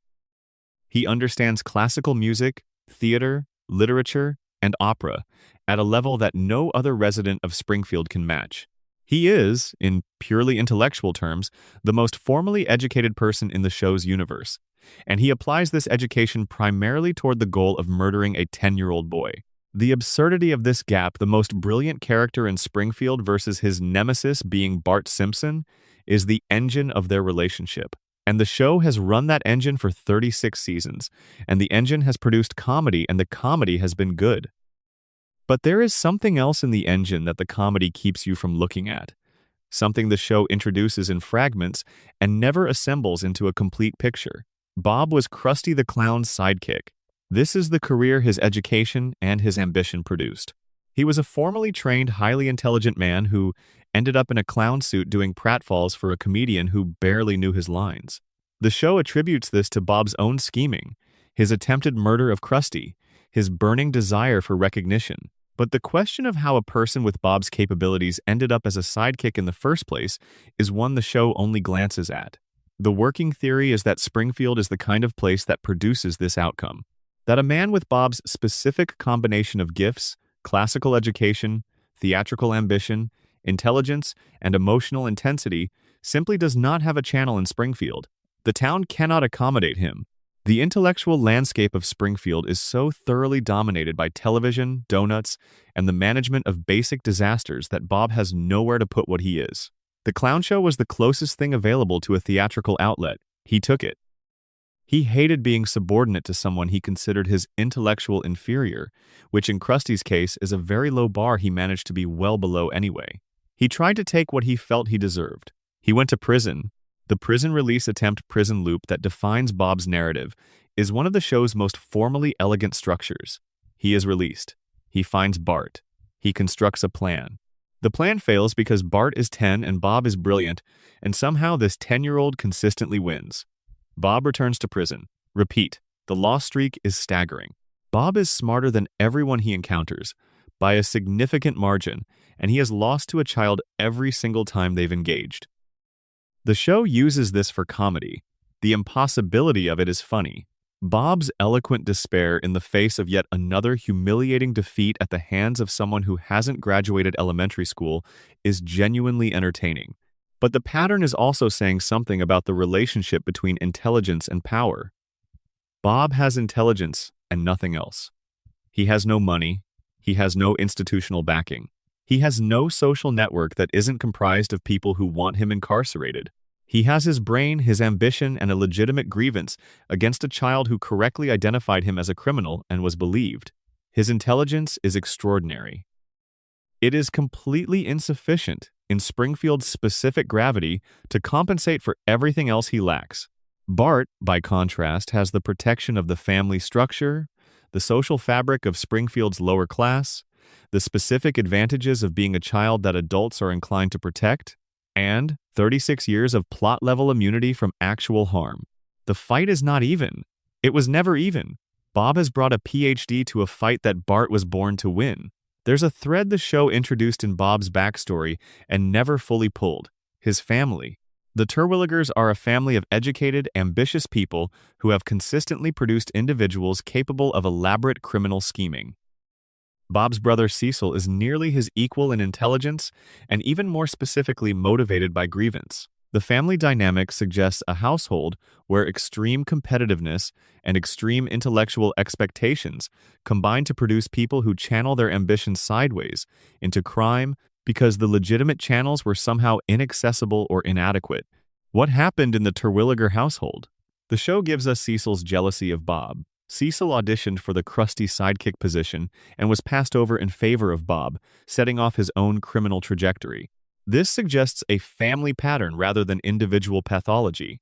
These are not people who turned to crime because they couldn't do anything else.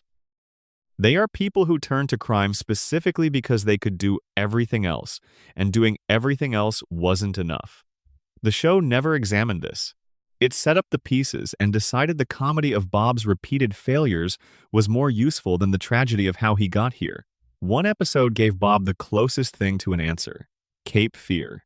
The family moves to a houseboat to escape him. He finds them. He has Bart at knife point. He has finally won. And then Bart, stalling for time, asks Bob to perform the entire score of HMS Pinafore, and Bob does. He performs it completely, because being asked to perform Gilbert and Sullivan in any context is more compelling to him than murder. By the time he finishes, the houseboat has drifted into Springfield, and the police are there. This is the truest thing the show has ever said about Sideshow Bob. His real self, the self that exists under the obsession and the criminal scheming and the specific burning need to destroy Bart Simpson, is a person who loves art, who loves music, who loves the things his education gave him access to, and who, when given the chance to be that person even briefly, even in a bizarre and hostage-related context, takes it. He takes it completely and forgets, temporarily, what he came to do. That person, the one who performs Gilbert and Sullivan on a houseboat to an audience of one terrified child and means every note, that person is the one the show never found a legitimate story for. Bob goes back to prison. The music stops. The plan reforms. And somewhere in a cell in a Springfield correctional facility, the most educated man in town reads Shakespeare to himself and waits for the next exit. Section 12. Krusty the Clown, the performer who never got to stop. Herschel Schmoikel Krustofsky is a clown. He wears the makeup and the hair and the shoes, and he has been wearing them on television for his entire career, and the face under the makeup is a face that has not been happy in a very long time. Krusty the Clown is one of the most prominent celebrity figures in Springfield, a children's television star with a reach that extends to merchandise, theme parks, and a fast food chain. He is everywhere in Springfield's cultural landscape, grinning from billboards and product packaging and the television screens that every child in town grew up watching. The clown face is the most recognizable face in Springfield. The secret is that Krusty never wanted to be a clown. Not exactly never wanted to be. He wanted to perform. He wanted the stage, the audience, the specific electricity of a room responding to what you're doing in it.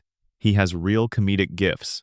The show stages this when it lets Krusty perform genuinely rather than mechanically, and the moments of genuine performance have a quality that the mechanical version, the daily grind of the children's show produced by an infrastructure of writers and props and corporate sponsors, cannot replicate. But the clown suit was not his choice in any pure sense. It was his compromise. His father, Rabbi Hyman Kristofsky, was a devout man who believed that comedy was an undignified profession for a Jewish man, that performance was a form of frivolity incompatible with serious spiritual and community life. Krusty wanted to perform, and his father said no, and Krusty performed anyway, and his father disowned him. The father-son estrangement lasted decades and defined both men, bending each of them around the absence of the other in ways neither fully understood. The clown suit is the estrangement made physical. Krusty put on the face that his father found most objectionable, the most exaggerated and most undignified version of performance available, and built his entire career inside it. The white face and the green hair and the enormous shoes are not the costume of a man who loves being a clown. They're the costume of a man who committed to something in anger and couldn't find the exit. The reconciliation with Rabbi Kristofsky, brought about by Bart in one of the show's earlier and more earnest episodes, is staged as a resolution. Father and son find each other. The estrangement ends. The wound closes. The episode earns the feeling it's going for. And then nothing changes. Krusty is still the clown. The show is still on the air. The merchandise is still being produced. The fast food chain is still making people sick. The reconciliation resolved the emotional backstory but left the professional cage intact. This is because Krusty's cage is not primarily psychological at this point. It's financial and contractual and institutional. He has built an empire in the clown suit. The suit is the brand. The brand has stakeholders. Krusty without the suit is not Krusty and not Herschel. He is a middle-aged man with a career that doesn't transfer outside its own mythology. He is trapped by his own success in the way that performers who become symbols sometimes are.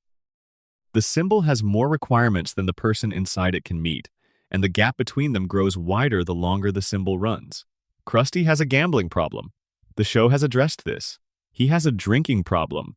The show has addressed this. He has financial problems, recurring ones, the kind that come from combining celebrity income with the specific expenditure patterns of a person who has never found a way to spend enough money to fill the emptiness left by the estrangement made. He has been married multiple times. He has a daughter, Sophie, who he did not know about for years, and whose existence the show introduced and then filed away in the way the show files away inconvenient continuity. What would Herschel Kristofsky be without the suit? The show never asks. It can't afford to ask, because the clown is a structural element of Springfield's landscape, and exploring who Herschel might have become requires acknowledging that the clown is a cage, and that every child who grew up watching the show is, in some sense, the audience that kept the cage closed. The makeup goes on every day. The show runs. The merchandise moves. Somewhere under the white face, a man who wanted to perform for his father's approval has been performing for strangers for 36 years. And the father came back, and the approval arrived, and the suit is still on. The applause continues. He knows the difference between applause that sees you and applause that sees the suit. He stopped expecting the first kind a long time ago. Section 13. Mo Sislak, the philosopher of the bottom. Mo Sislak tends bar at Mo's Tavern on a street in Springfield that exists in a state of permanent twilight. The bar serves warm beer to men who are drinking away problems the bar cannot solve. Mo knows all of their names. He knows all of their problems. He listens with the specific attention of a man who has heard everything and judges nothing, because everything he's heard is something he's lived. Mo is one of the most consistently unhappy characters in the show. He says this about himself, directly, in multiple episodes, with a bluntness that the show allows him precisely because the comedy around him keeps the actual weight of it from landing too fully. He is ugly, he is lonely, he has no romantic prospects, he has no real plans, he has no real future that differs from his present. He says all of this. The bar laughs. He pours another drink. What the show doesn't fully examine is Moe's intelligence. Moe is smarter than he appears. Much smarter. He has demonstrated in scattered episodes a capacity for innovation, business acumen, emotional intelligence, and creative thinking that his presentation consistently obscures. He invented a cocktail, the Flaming Moe, a drink of specific and apparently compelling properties that became a sensation. He invented it, someone else got the credit, and he lost it, and the show used this as a comedy plot without fully examining what it says about Moe, that he created something genuinely popular, and then watched the world respond to it as if it belonged to someone else. His early life, the show reveals in fragmented backstory, included a career as a child actor. A brief, apparently successful one. He had, at some point before the bar, a legitimate professional presence in the entertainment industry. The career ended. The bar began. The specific mechanism of that transition is something the show references without explaining. What happened to Moe between being a child who appeared on screen and being a man who closes down a dive bar every night alone? The show knows enough to ask the shape of the question without being willing to answer it. There's a story there, probably not a happy one. Moe's relationship with suicide is played as a recurring joke. He receives prank calls from Bart, and his responses, when he realizes he's been pranked, are consistently suicidal. He threatens it. He describes methods. He references a level of despair that the comedy framing is doing a significant amount of work to keep in the register of a punchline, rather than an actual portrait of a person at the end of their rope. In Season 9, Moe's Tavern is destroyed as part of the Homer's Enemy storyline. Frank Grimes, a hard-working, competent man who cannot understand why Springfield rewards Homer's incompetence with survival and opportunity, ends up having a psychotic break. The episode is about Grimes, but what it reveals about the ecosystem is relevant to Moe. In Springfield, the competent and hardworking are not protected. The incompetent who know the right people, or who fit the right niche in the right power structure, endure. Moe tends bar in this ecology. He is competent at what he does. He is loyal. He is honest in the specific, brutal way that people who have given up on impression management can afford to be. And he goes to sleep alone, above the bar every night. Moe is the show's most complete portrait of what happens at the bottom of a town like Springfield. He didn't build the bottom. He didn't arrange for the radiation or the corruption or the structural mechanisms that keep people in their place. He just ended up in his specific place in it and has been honest about being there in a way that the show rewards with comedy rather than consequence. He deserves better. Moe probably knows he deserves better. He pours himself a drink after the last customer leaves, and the thought surfaces, and he pushes it back down, and the bar is quiet, and the night is long, and the sun will be up before he feels like sleeping. Section 14. Grandpa Abraham Simpson. The truth he buried. Abe Simpson tells stories. He has been telling stories since the first season, from a chair in the Springfield retirement castle to audiences of varying levels of attention, and the stories are long and digressive and frequently abandon their own narrative thread in favor of a tangent that leads nowhere and produces laughter from the audience watching at home. This is the established grandpa, the dotty old man with the unreliable memory and the stories that went on too long. It's comfortable, it fits. The show has run the gag thousands of times, and it has produced thousands of laughs. Abe Simpson kept a secret that shaped 3 generations of his family. He told Homer that his mother was dead. He showed Homer a grave. The grave belonged to Walt Whitman, the poet. Abe had been showing his son a famous American writer's headstone as proof of his wife's death for Homer's entire childhood and adolescence and adult life. And Homer, with an IQ of 55 and a crayon in his brain, and the specific cognitive fog of a man built to not ask questions, never questioned it. Mona Simpson was alive. She was underground, hiding from the FBI, cut off from her family, because Abe's employer had reported her to federal authorities for destroying a biological weapons lab. And Abe told his son she was dead and showed him a poet's grave, and let the boy grow up motherless when she was alive and reachable and desperate to come home. Why? The show offers the fear as an explanation. Abe was afraid for Homer's safety. If Homer knew Mona was alive, he might try to find her. If he found her, the FBI might find him with her. The danger of the knowledge was the reason for the lie. This is a functional explanation. It accounts for the decision. It doesn't account for the duration. Mona was underground for 27 years. For 27 years, Homer believed his mother was dead. For 27 years, Abe knew this was false and said nothing. The fear that justified the initial lie would have been manageable at some point, would have given Abe a window to tell his son the truth. He didn't take the window. He maintained the lie. He maintained it until Homer accidentally discovered municipal records that indicated she was alive. He maintained it through Homer's entire childhood, through his marriage to Marge, through the birth of 3 grandchildren who never knew their grandmother was a person rather than a headstone. Abe also made the deal with Burns. His employer committed a crime. Abe witnessed it, or knew about it, or had evidence of it, and instead of doing anything with that evidence in the public interest, he traded it. He traded his silence for Homer's job security. He made a private transaction with the man who had destroyed his family, exchanging his knowledge of Burns's crime for protection of his son's employment. This deal is presented in the show as a revelation, and then, like most revelations in Springfield, it's processed and filed. Homer learns about it, the audience learns about it, the show moves on. But sit with it for a moment. Abe Simpson made a deal with Burns. Burns, the man who reported Mona to the FBI. Burns, the man whose biological weapons lab Mona destroyed. Burns, the man responsible for Abe's wife living underground for 27 years while Abe told his son she was dead. Abe made a deal with this man. He sat across from the person whose actions had taken his wife from him and traded silence for his son's employment. What does that do to a man? What does it mean to shake hands with the person responsible for the worst thing in your life and call it a transaction? Does Abe think of it as protection of Homer? Does he think of it as the only available option? Or does he think of it as the thing he did instead of the thing he should have done, which was fight, which was resist, which was do what Mona did and accept the consequences of standing against what Burns represented? Mona stood. Mona lost everything. Mona went underground and stayed underground for 27 years. Abe made the deal. Abe told the lie.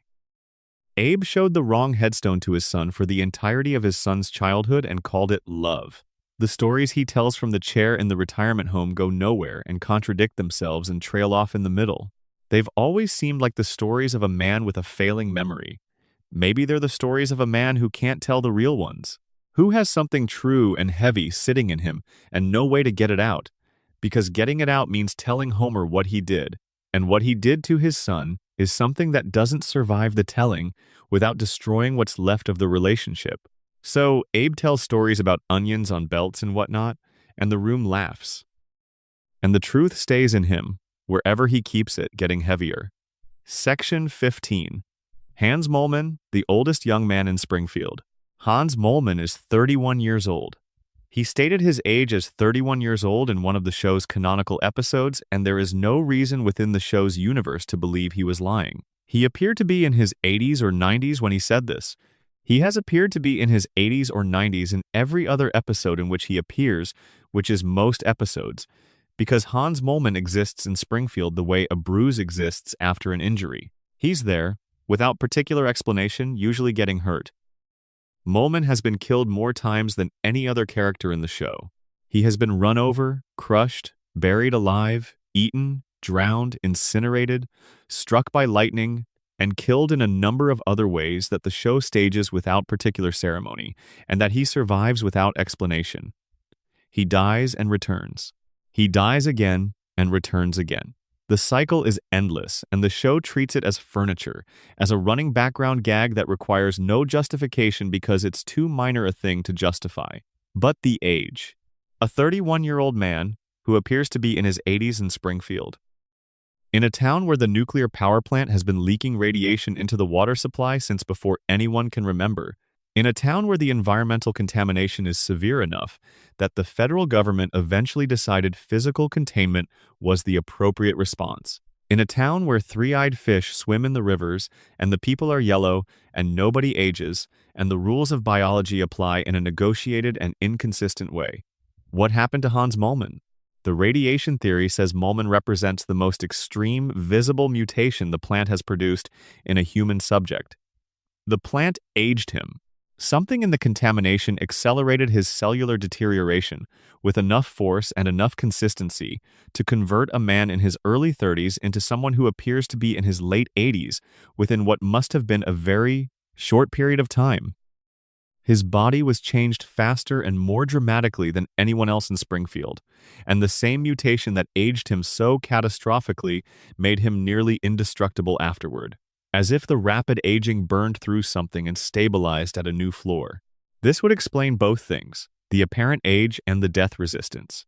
Molman's biology has been so completely altered that the normal mechanisms of mortality have stopped functioning as designed. He ages catastrophically and then stops aging.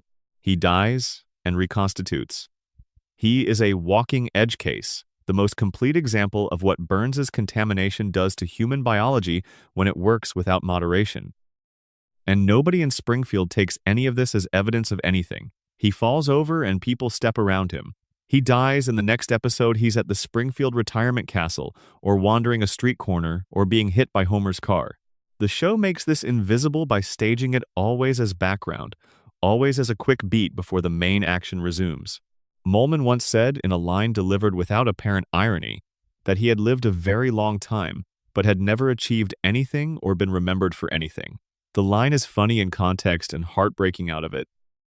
A man aged 60 years by radiation in what was probably a short period of time, dying on a cycle so regular that death has lost its meaning for him, sitting in a Springfield that has incorporated his existence into its background without ever accounting for it. The oldest young man in town, the most killed man in animation, the most complete evidence that the plant is doing something irreversible to the bodies of Springfield's residents. He shows up in the background of the next scene, intact, blinking behind thick glasses, walking in the direction of something that will probably hurt him. Section 16. Apu Nahasape Mapedalon, the worker who couldn't leave. Apu works at the Quick E-Mart. He has worked at the Quick E-Mart for the entirety of the show's run. He has a PhD in computer science from Caltech, a degree he earned in America having arrived from India, having passed through an educational system that recognized his considerable intelligence and produced a credential that, in any other context, would represent a fully loaded launching pad for a completely different life. He works at the Quick E-Mart because the Quick E-Mart is what Springfield offered. Apu's education is one of the show's earliest and most quietly devastating jokes. The PhD is mentioned. The intelligence is consistently demonstrated. The Quick E-Mart continues. The gap between what Apu was trained to do and what he does every day is enormous, and the show milks it for comedy and then leaves it in place. The secret about Apu is that the gap is not accidental, and is not just about Springfield's limited economy. It's about the specific position of an immigrant in a community that has accepted his service, his labor, his constant availability. The Quick E-Mart is open at all hours. Apu is always there without ever fully incorporating him as a member of the community in the reciprocal sense. Springfield uses Apu. It doesn't include him. The inclusion is always conditional, always provisional, always slightly less warm and less complete than it appears on the surface. His marriage to Manjula was arranged and was, in the early episodes of their relationship, the subject of the show's genuine and somewhat unusual attempt to take the cultural specificity of arranged marriage seriously without either exoticizing it or dismissing it. The marriage produced octuplets. The octuplets have been raised and grown, and the show has occasionally acknowledged their existence without treating them as the seismic alteration of one family's life that having 8 children simultaneously actually represents. Apu stayed at the Quick E-Mart. The PhD sits somewhere, presumably. The Quick E-Mart stays open. He is there in the morning and there at night and there at the hour before dawn when Springfield's insomniac population needs a hot dog and a squishy. He is reliably, continuously present in a way that serves the community that has never quite decided where to put him. The secret is in the PhD and the Quick E-Mart, and the distance between them. The secret is what Springfield produced when it encountered a person of Apu's intelligence and background, and offered him a register and a slushy machine and called it opportunity. He made it work. He built a life in it. His life is real, and his love for his family is real, and the community he serves is real. But the register is also there. And the Caltech degree is also there, and the distance between them doesn't shrink. Section 17. Comic Book Guy. The loneliness he cataloged.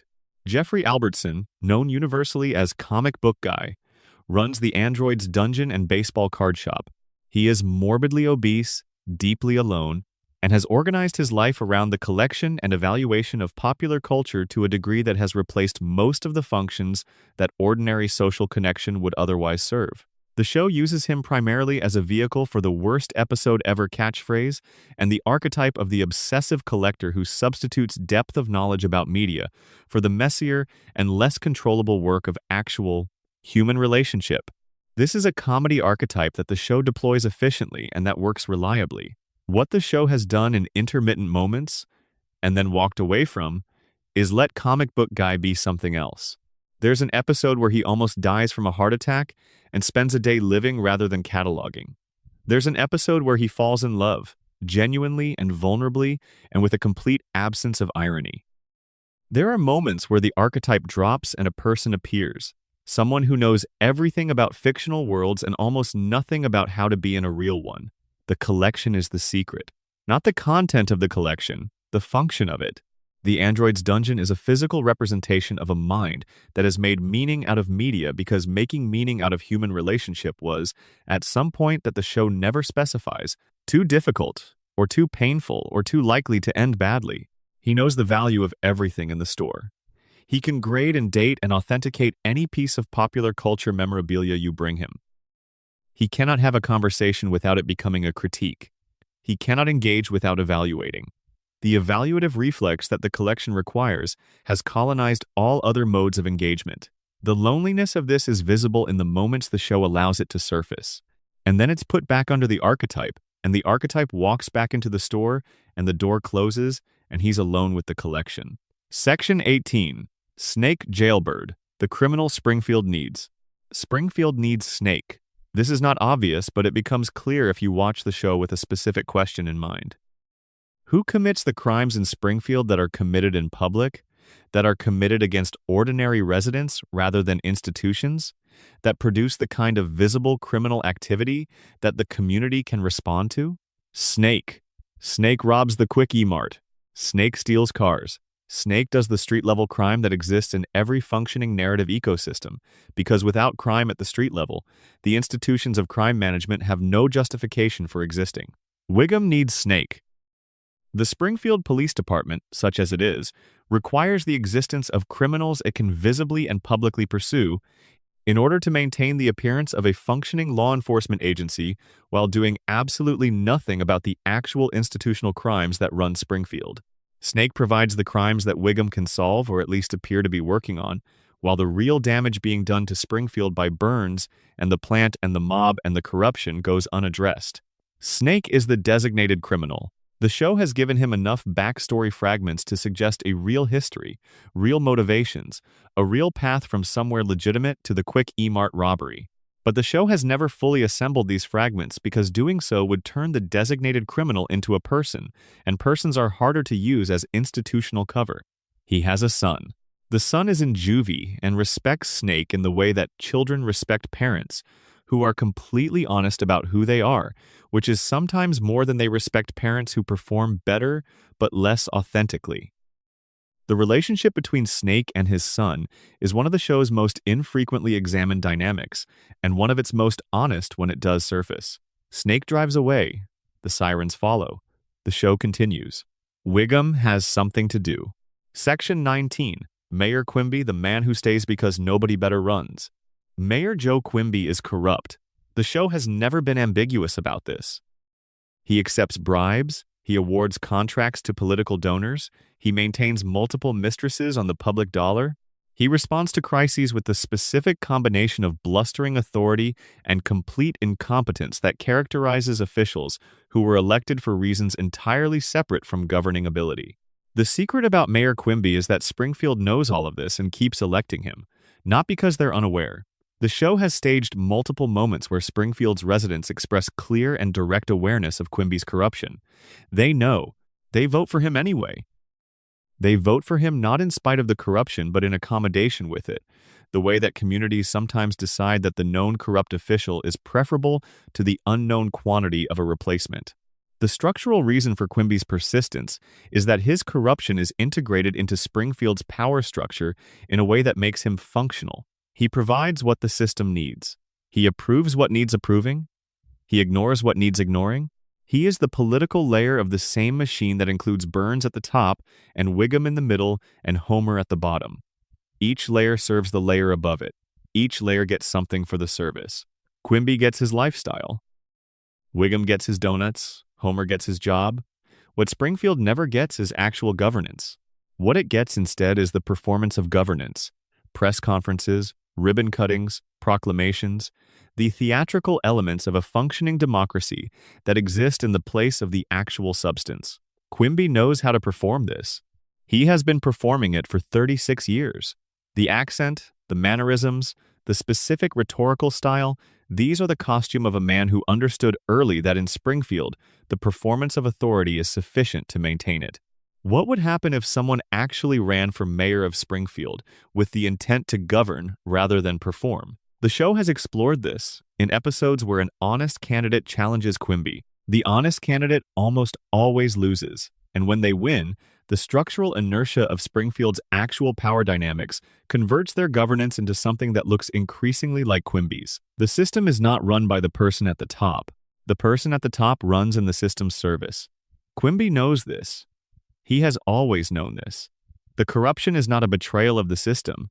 It is the system. Section 20. Fat Tony, the organization that predates the government. Marion Anthony D'Amico, known as Fat Tony, runs the Springfield mob. He does this openly. His identity is known to every relevant authority in Springfield, including Chief Wiggum, who has sat across from him at dinner and had friendly conversations. He operates organized crime in Springfield with the specific ease of a man who has never had a serious reason to disguise what he does, because the people charged with stopping him are either incompetent or compensated. Fat Tony's secret is not that he's a criminal. That's the joke. The secret is structural. The mob operates as the parallel economy in Springfield, providing the services that legal commerce either cannot or will not provide, at prices and with methods that the legal economy's regulatory framework excludes. The illegal gambling, the protection rackets, the supply chains for controlled substances, these are not aberrations in Springfield's economy. They are load-bearing elements of it. Remove them, and you remove the economic activity that flows through the legitimate businesses that depend on mob money. The show has shown Springfield's economy collapsing when Burns is absent or when some other major institutional actor is removed. The mob is an institutional actor. It has been operating in Springfield at the organizational level for long enough that its removal would produce the same kind of disruption that any major employer's departure produces. Fat Tony understands this. The show sometimes lets him articulate it with the specific low-key eloquence that the character is written to possess. He is not a stupid man. He is a man who operates a business that happens to be illegal, with the same organizational intelligence and the same relationships with local political infrastructure that any other major business operator maintains. He and Quimby have an understanding. He and Wiggum have an accommodation. He and Burns have a professional distance that is mutual and maintains itself through shared benefit from the current arrangement. The mob is part of Springfield's power structure, not a disruption of it. The show has had Fat Tony die and be replaced by a cousin who is identical in every relevant way, which is the show's acknowledgement that the function is more durable than the individual. Springfield's mob isn't Fat Tony. It's the institution that Tony leads, and the institution predates him and will postdate him because the town needs what it provides. Section 21. Daughter. Nick Riviera, the medical system that looks away. Hi everybody, Dr. Nick Riviera is a doctor in Springfield, licensed in some jurisdiction that the show has never identified with specificity. He has a medical degree from Hollywood Upstairs Medical College, an institution that has never been accredited by any body whose accreditation means anything, and he practices medicine on the residents of Springfield who cannot afford or cannot access the legitimate medical infrastructure that Springfield General theoretically provides. Doctor. Nick is the medical system's shadow. He is what exists in the space between what people need and what the legitimate system provides at prices they can pay. He performs surgeries that he improvises during. He prescribes medications based on vibes. He has survived the deaths of patients, and the investigations of his practice and the revocation of whatever licenses he has managed to acquire in ways that suggest either extraordinary luck or extraordinary insulation from accountability. The show has given Dr. Nick a level of incompetence that functions as satire of American healthcare, specifically the healthcare available to the economically marginal, the uninsured, the people who choose Dr. Nick, not because they think he's good, but because he will see them today and charge them something they can theoretically pay. His patients are the residents of Springfield who fall through the gaps that the legitimate system maintains by design. The secret about Dr. Nick is that the legitimate system needs him. He absorbs the demand that would otherwise stress the real hospital. He sees the patients that Springfield General can turn away by being expensive and complicated and full. His existence allows the legitimate system to claim functional adequacy while redirecting its most economically burdensome patients to someone who will handle them badly but handle them. Hi, everybody. The scalpel goes in. The patient probably survives. Section 22. Professor Frink the inventor, nobody used. Professor John Frink has solved more of Springfield's problems than anyone else in the show's history. Not Homer, not Lisa, not Burns, Frink. He has produced technologies that would be world-altering in any context where they were actually applied, and Springfield has been uninterested in applying them. He has created time machines, teleportation devices, medical technologies, environmental solutions, and computational systems that exceed anything the actual world currently possesses. All of it sits unused, mostly because the show requires Springfield to stay roughly as it is. But within the logic of the show's universe, all of it is sitting in Frink's lab and has never been deployed in any meaningful way. Frink's problem is the same as Lisa's. He can see what the solutions are. He can build the solutions. He can demonstrate the solutions working. And Springfield looks at the demonstration and responds with mild interest and then goes home and forgets about it. The distance between what he produces and what the community uses is the distance between scientific achievement and social change, which the show understands as enormous. Having the answer is not the same as the answer mattering. Frink talks in a specific verbal register that the show has always staged for comedy: the nasal academic voice, the interrupted clauses, the habitual qualification of every statement. What the register communicates, under the comedy, is a man who has spent so long being ignored that he has stopped completing sentences because he already knows where they end and that they won't produce the response they should. His father was reanimated as a zombie in one episode and ate the audience of a scientific awards ceremony, which is typical Springfield. His greatest invention continues to sit in the lab. Frink continues explaining it to people who are already thinking about something else. Section 23. Patty and Selma Bouvire. The women who stayed. Marge's sisters, Patty and Selma, are twins who live together, work together at the DMV, smoke constantly, and have a collective and apparently bottomless disdain for Homer Simpson that constitutes the most consistent emotional current in the show. The disdain is understandable. They watch their sister, who they love in the specific Bouvier way that looks like criticism and functions as fierceness, subsume herself into a marriage with a man they consider beneath her. They have watched the subsumption for 36 years. They have watched Homer's disasters and Marge's absorptions of Homer's disasters. They see the cost of what Marge has chosen more clearly than Marge sees it herself, because they are outside the structure that makes the cost invisible. The secret about Patty and Selma is that their life together is the show's most overlooked portrait of female solidarity. They are not happy, exactly. The show does not present them as happy.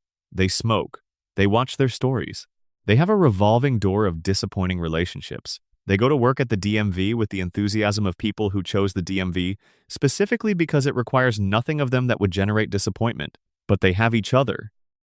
In a show about family structures organized around a heterosexual married couple and their children, Patty and Selma are the alternative model, two women who have built a life together based on complete mutual knowledge, complete mutual acceptance, and the specific comfort of being with someone who already knows all your worst things and has decided to stay anyway. Patty is gay. The show revealed this in season 16, and the revelation fits everything the show had built about her, without the show apparently intending to build it. Her relationships with men were always perfunctory, always staged as comedy around the men's inadequacy rather than Patty's genuine interest. The revelation didn't change Patty retroactively so much as name what the show had already described. Selma wants a child with a persistence that the show has returned to repeatedly. She has tried several routes. The attempts have produced comedy plots and then been reset. The desire remains. Selma is someone whose specific life, the DMV job, the apartment with her sister, the string of husbands who didn't last, is built around a central absence, and the absence has a shape that is recognizable and real. She wanted something she hasn't found. The show has never fully resolved this thread because the resolution would change the character in ways the show isn't willing to commit to. They sit in the apartment, the smoke curls, the stories play. They are together, which is not everything but is, in Springfield, more than a lot of people have. Section 24.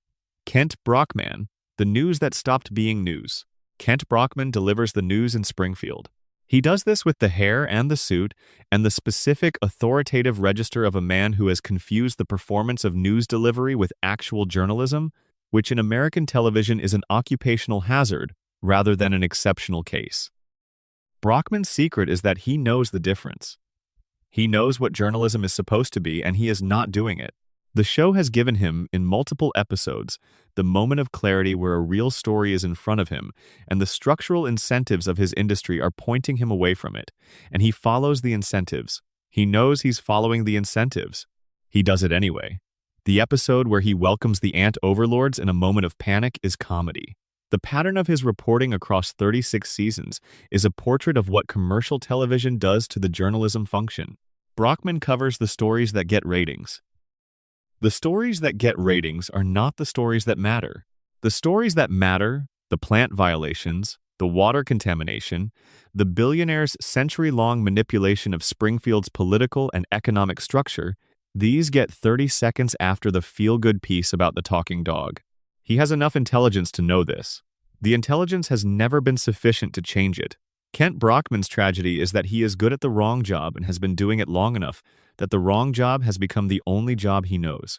The anchor chair, the good hair, the voice, all in service of covering Springfield in a way that keeps everything exactly as it is. Section 25. Lionel Hutz, the law that isn't. Lionel Hutz, attorney at law, operated a law practice out of a shopping mall that he shared with a shoe repair business. He advertised on milk cartons. His business card said cases won by default, and the default was, if I don't win, you don't pay.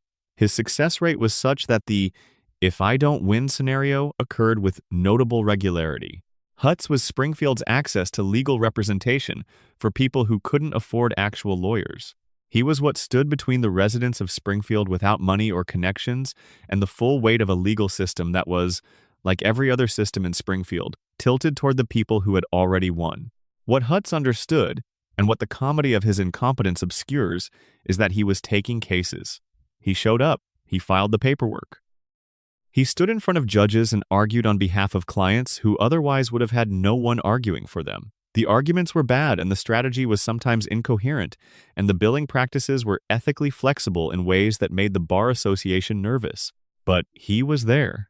In Springfield's legal ecosystem, the question is not whether Hutz was a good lawyer. The question is what exists in the space he occupied. Who argues for the person who can't afford someone better? Who shows up when Hutz is not there? The show took Hutz away. The character was retired in honor of Phil Hartman, the voice actor who played him after Hartman's death in 1998. The retirement was respectful and correct, and the comedy that Hartman brought to the role is irreplaceable, and the show made the right decision. But within the logic of Springfield, Hutz's absence left a gap that the show has never filled, because filling it would mean acknowledging what the gap is.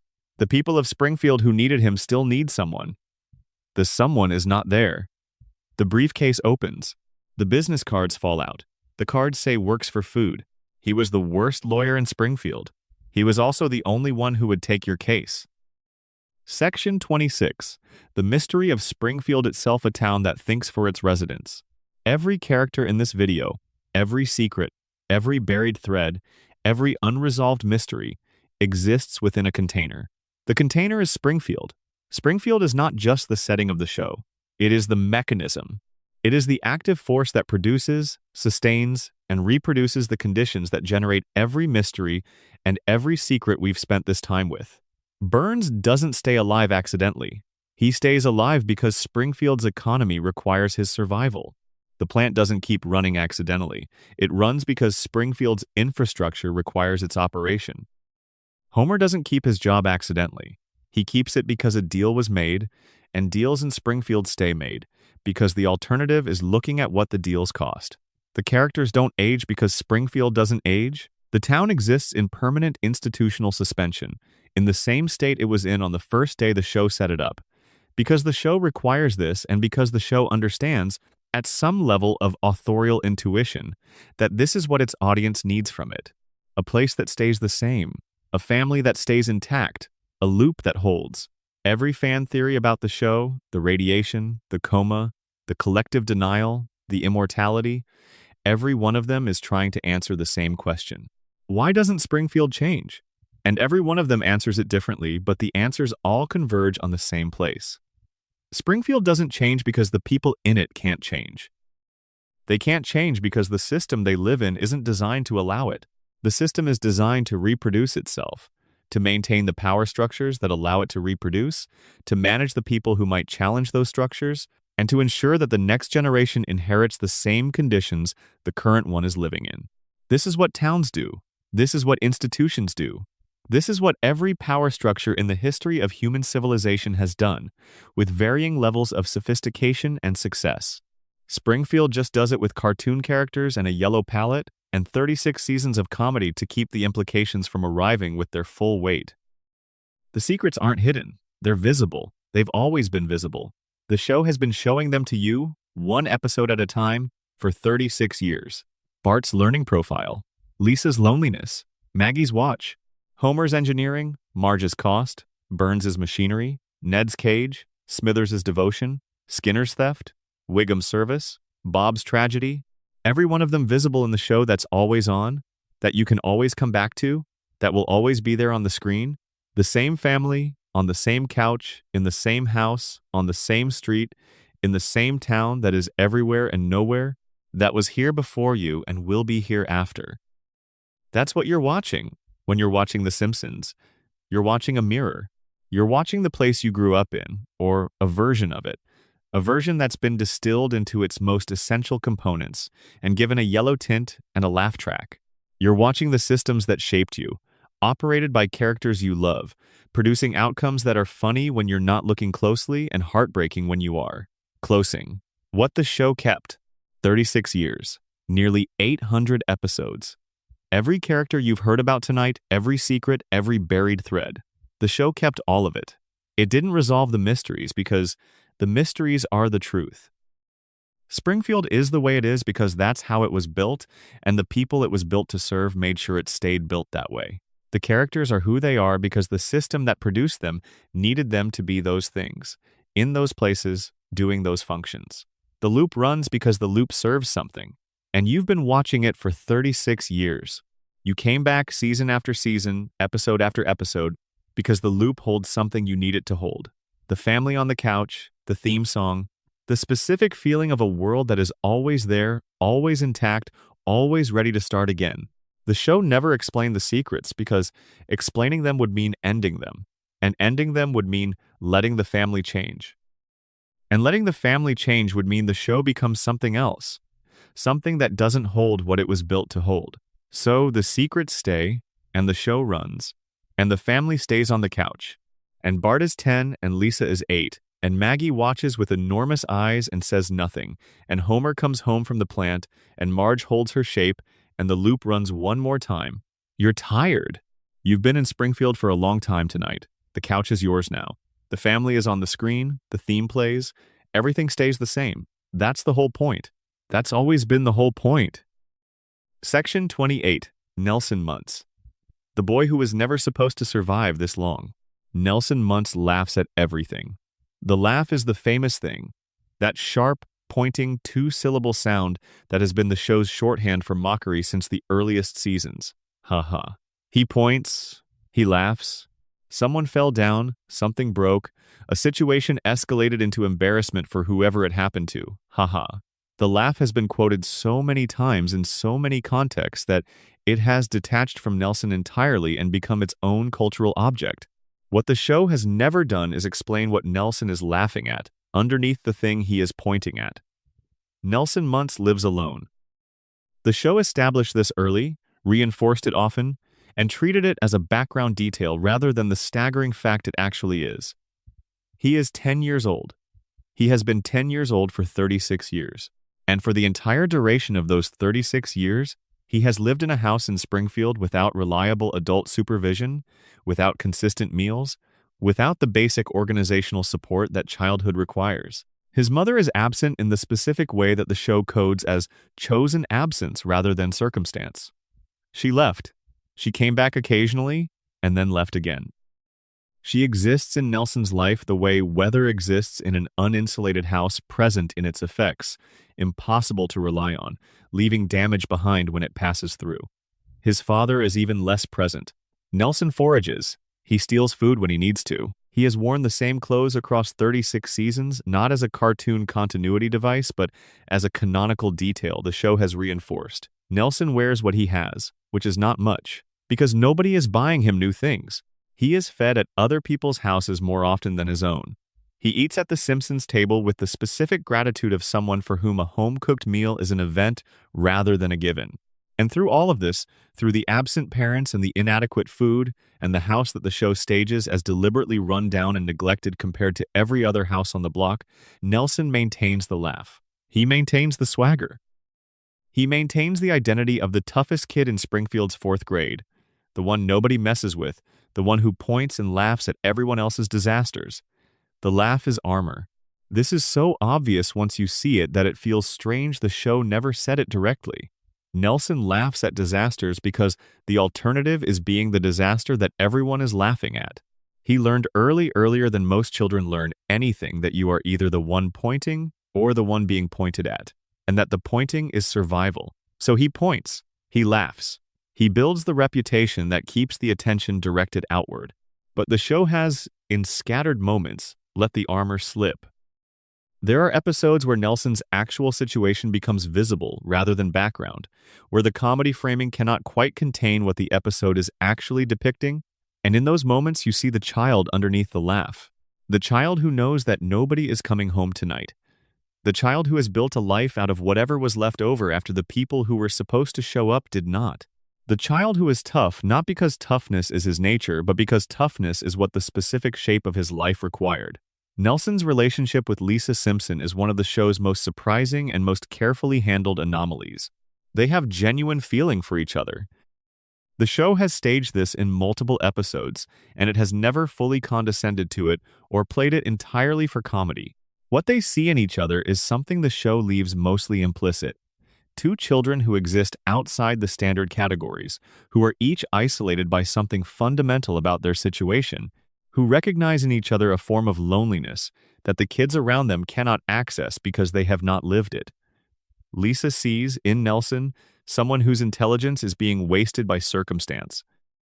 She sees what he could be if the circumstances were different, and she responds to the gap between what he is and what the world allows him to be with the specific Lisa response, which is moral urgency that the world resists. Nelson sees, in Lisa, someone who exists entirely outside the social structures that organize Springfield Elementary's 4th grade, someone who is genuinely indifferent to his reputation, because her own reputation already places her outside the category where his reputation operates. She is safe to be real with because she is not in the game. The show does not fully commit to this relationship. It stages it and then steps back. But the staging itself reveals something about both characters that the comedy framing normally keeps covered. Nelson Muntz is the child Springfield built and then forgot to take responsibility for. He is what happens when the community's support structures fail completely and the child inside them develops their own alternative architecture for survival. He is the laugh and he is what is under the laugh. And the show has always known both things and only ever shown you one of them. Section 29. Ralph Wiggum, the boy who might be seeing everything. Ralph Wiggum says things that do not connect to what is happening around him. He has said that his cat's breath smells like cat food, that he ate a red crayon and now his wee-wee is red, that he made a noise like a dying animal in response to being asked how he was doing. He has said things that appear to be non sequiturs and occasionally turn out to be the most accurate description of what is actually happening in a situation. He has said things that are impossible and things that are profound and things that are both simultaneously, and the show has never decided which category Ralph primarily occupies. This ambiguity is the point. Ralph is one of the show's most carefully protected mysteries, and also its most casually handled one, which is part of what makes him so strange. He is never the focus of serious examination. He is always in the background or the edge of a scene, producing a line that lands wrong, and then the scene continues. The wrong landing lines accumulate over 36 seasons into something that begins to feel less like bad jokes and more like a consistent and coherent alternative perception of reality. Consider the possibility that Ralph is not saying things that do not connect to what is happening around him. Consider the possibility that Ralph is saying things that connect to something else happening, something that the other characters cannot perceive and the camera is not showing. Consider the possibility that Ralph exists in a slightly different version of Springfield than everyone around him, a version where different things are visible, where the connections between events run along different channels, where the floor of the show's reality is a bit lower, and the ceiling a bit higher than it is for anyone else in the frame. The show has given us evidence for this reading without intending to build a case. There are moments where Ralph says something that sounds like nonsense, and it turns out to be accurate in a way that required information he should not have had. There are moments where he describes something emotional with a precision that his apparent cognitive profile should not allow. There are moments where he is simply correct, flatly and plainly correct, about something that everyone around him is getting wrong, and nobody notices because the delivery is indistinguishable from his usual pattern. His father is Chief Wiggum. His father runs a police department that functions as a corruption management service.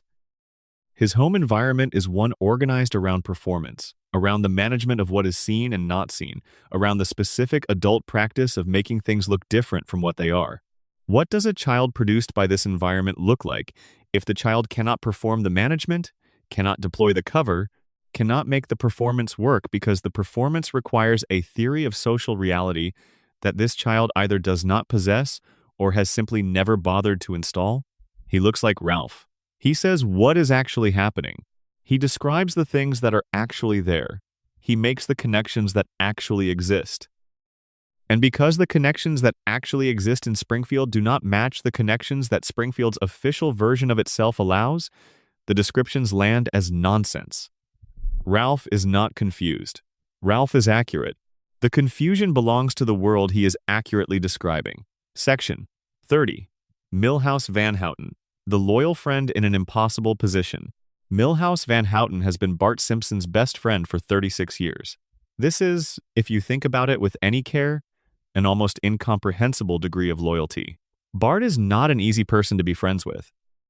He is impulsive and occasionally cruel, and frequently puts the people around him in situations they did not choose and would not have chosen.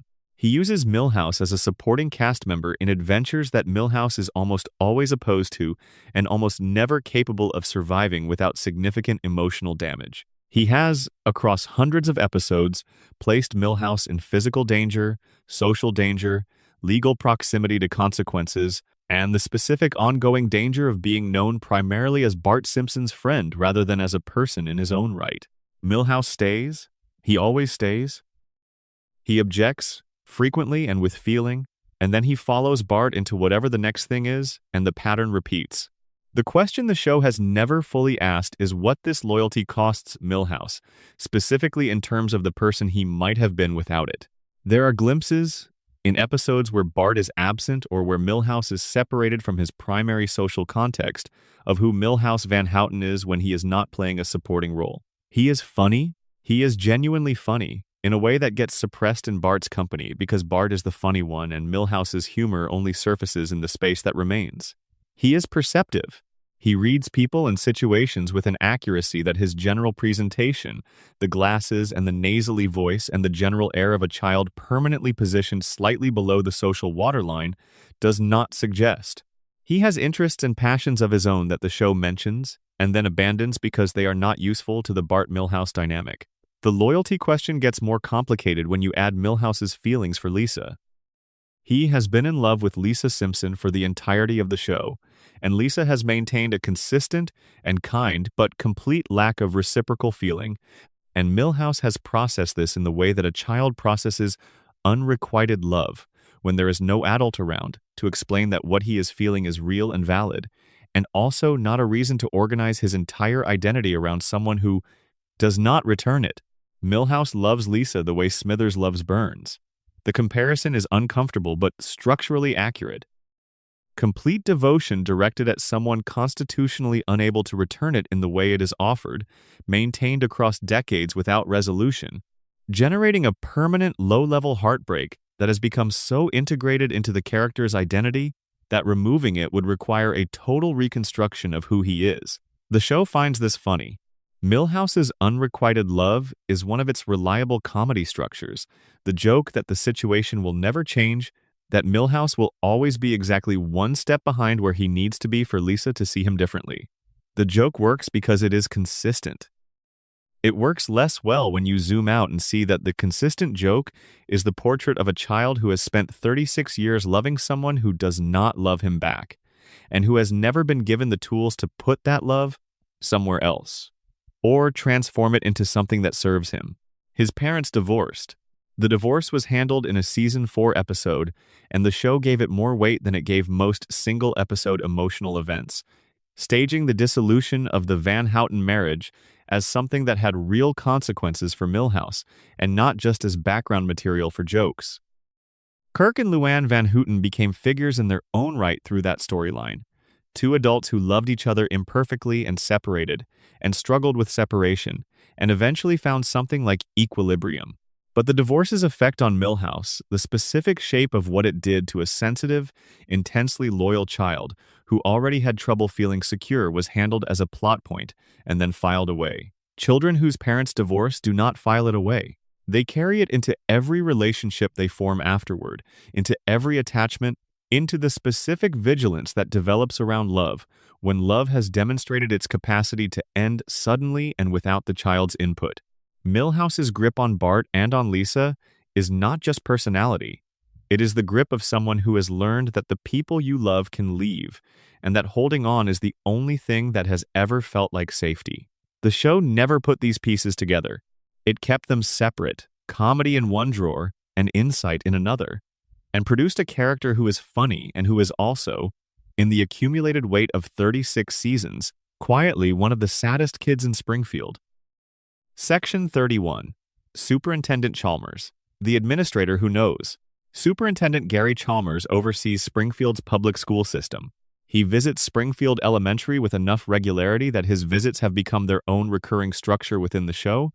The specific comedy of Skinner trying to manage Chalmers' presence while the school falls apart around him, the Skinner exclamation becoming one of the show's most reliably deployed punchlines. What the show has rarely examined is what Chalmers knows, and what he does with what he knows. Chalmers is not stupid. The comedy of the Chalmers-Skinner dynamic depends on Chalmers being credulous enough to be fooled by Skinner's increasingly implausible cover stories, but the credulity is not consistent. There are moments where the show lets you see that Chalmers is aware that what Skinner is telling him is not true, is aware that the school he is supposedly overseeing is not functioning in the ways it should be functioning, and has made a practical decision to accept the cover story because the alternative is having to do something about what the cover story is covering. This is not stupidity. This is institutional behavior. Chalmers is an administrator within a system, and systems generate enormous pressure toward accepting the official version of events because the official version is manageable and the real version is not. Springfield Elementary is not an adequate school. It has never been an adequate school. The resources it has received, the leadership it has had, the environment it operates in, the students it serves, none of these things combine to produce adequate education. Chalmers knows this. He has toured the facility enough times to know this. He keeps coming back and being satisfied with Skinner's explanations because the explanations allow the system to continue presenting itself as functional, and a system that presents itself as functional is easier to administer than one that admits it is not. What would happen if Chalmers stopped accepting the explanations? What would happen if he walked into Springfield Elementary one day and refused the cover story and insisted on seeing the reality? The reality is that the school operates in a contaminated environment, that its principal is not who he says he is, that its student population includes children who have been neurologically affected by decades of environmental poisoning, and that the community it serves has been so systematically deceived about so many things for so long that the education the school provides is preparation for a version of the world that no longer matches the actual world these children will have to navigate. Chalmers does not do this. He accepts the Aurora Borealis explanation. He accepts the superintendent's special. He comes back next week. The school continues, the system continues, and somewhere in the administrative structure above Chalmers, the same pattern repeats at every level, someone accepting the official version because the real version would require dismantling something too large and too expensive and too deeply embedded to dismantle. Skinner. The echo goes up the chain. Nobody is listening all the way to the top. Section 32. Martin Prince. The version of Lisa nobody protects. Martin Prince is the smartest student at Springfield Elementary by academic measurement. He has won every academic competition the school has entered him in. He knows the answers. He always knows the answers. He raises his hand before the question is finished. He exists in a state of constant academic preparedness that his classmates have responded to, consistently and collectively, with everything from mild irritation to active cruelty. He is bullied. The show stages this as comedy because Martin's reactions are comedic, and because the bullying is cartoonish, and because in the logic of Springfield Elementary, the punishment for being the most academically accomplished student in the grade is mild social exile and the occasional wedgie, and the wedgie is funny. The bullying does not escalate past what the comedy framework can absorb, and the show uses this as an excuse to not examine what the bullying actually represents. What it represents is the show's clearest statement about what Springfield does with intellectual achievement in the young. Lisa is the show's protagonist, so her intelligence is protected by narrative function, by the show's structural need to use her as a moral and intellectual anchor. Martin has no such protection. Martin is a supporting character, and as a supporting character, he receives the treatment that Springfield actually delivers to visibly intelligent children who are not central enough to the story to require protection. The treatment is rejection. It is the institutional endorsement of the rejection teachers who know Martin is being bullied and who do not intervene because Martin's discomfort is not sufficiently urgent, because Martin is always going to be fine in the long run, because smart kids are always fine in the long run, because the energy required to protect Martin from his classmates is energy that could be directed elsewhere. The assumption that smart kids will be fine is one of education's most durable and most damaging myths. Martin is not fine. Martin is an extremely intelligent child who has learned that his intelligence is the thing about him that makes him unsafe, and who has not found any way to either hide it or transform it into something that produces protection rather than targeting. Lisa has her saxophone. Lisa has Bleeding Gums Murphy. Lisa has the show's structural protection. Martin has none of these things. He has the answers, and he has the hand already raised, and he has the specific courage or compulsion of someone who cannot stop knowing the right answer, even when knowing the right answer makes his life harder. He sits in the front row. His hand goes up. The answer is correct. The day continues. Section 33. Edna Krabappel, the teacher who stayed when she should have gone.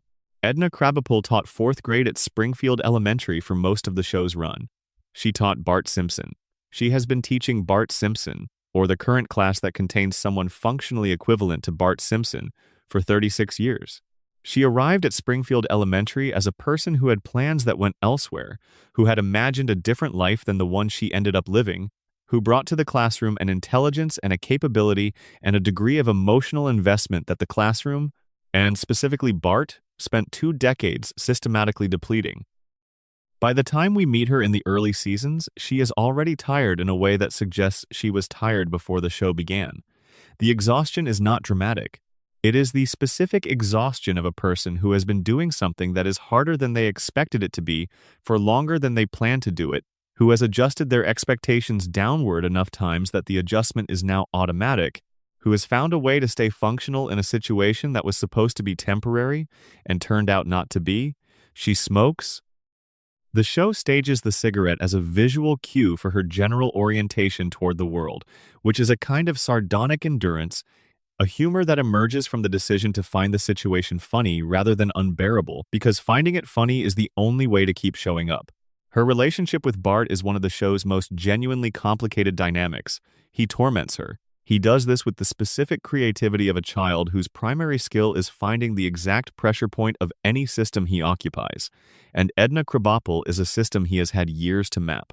He knows what will frustrate her, what will make her give up, what will make her laugh despite herself, what the line is between the frustration she can manage and the frustration that breaks through into something real. He knows all of this, and he uses it, and Edna knows that he knows it, and she operates within that mutual knowledge with the weariness of someone who has been in this specific negotiation for too long.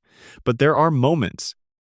The show has given them moments, small and usually brief, where the Bart-Edna dynamic flips into something else, where she sees him with the specific clarity that only comes from years of close attention, even adversarial close attention.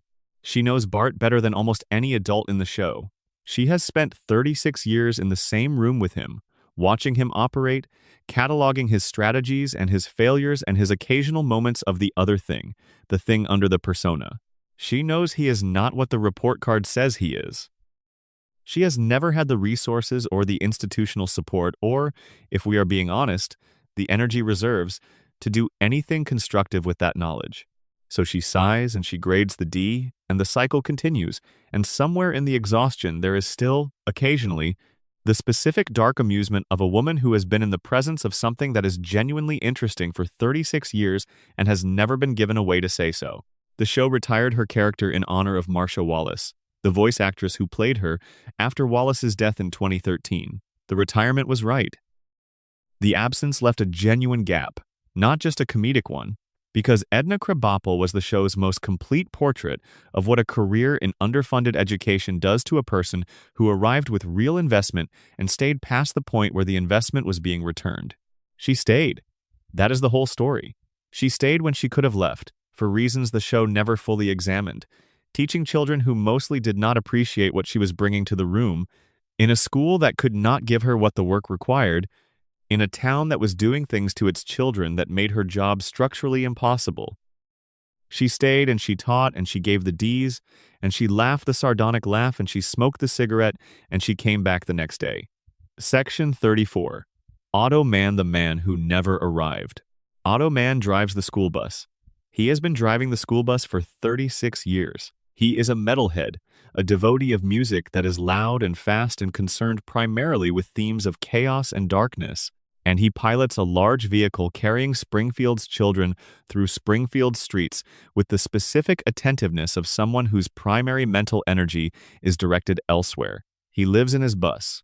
He has lived in his bus for most of the show's run, or in situations that are adjacent to living in his bus, accommodations that represent the specific floor of adult existence that a person reaches when youth extends past the point where the social structures around it were designed to contain it. Otto is old enough to have made different choices, but young enough in spirit to not have fully processed that the window for making them has been closing for a while. He is stuck in the way that people get stuck when they find something that fits them, a social identity, a set of relationships, a music and a lifestyle and a way of moving through the world, at an age when fitting is urgent, and then do not move far enough away from it as the years accumulate for the fit to stop defining them. The secret about Otto is not that he smokes things he should not, or that he drives while distracted, or any of the specific comedy material the show has built around his character. The secret is the music. The music is the truest thing about him, and the show mostly uses it as window dressing, as the index of his slackerdom, as the reason his apartment is decorated with posters and his conversations are punctuated with air guitar. But listen to how Otto talks about music when the show lets him. There is a precision there, a genuine knowledge, a real passion that goes past the surface of lifestyle, signaling into something that functions like religion, like the way that certain people organize their entire inner life around a form of art that the world around them does not take seriously. Otto takes music seriously in a way that nobody else in Springfield takes anything seriously, except in the service of their official function in the show. He drives the bus. The kids arrive at school. He turns the tape over. The next song starts. He goes nowhere. This is his life, and it fits him. And the fitting has always been the point. The thing he found young and kept. The thing that makes him him rather than someone else in a different life that looked more like what people expected.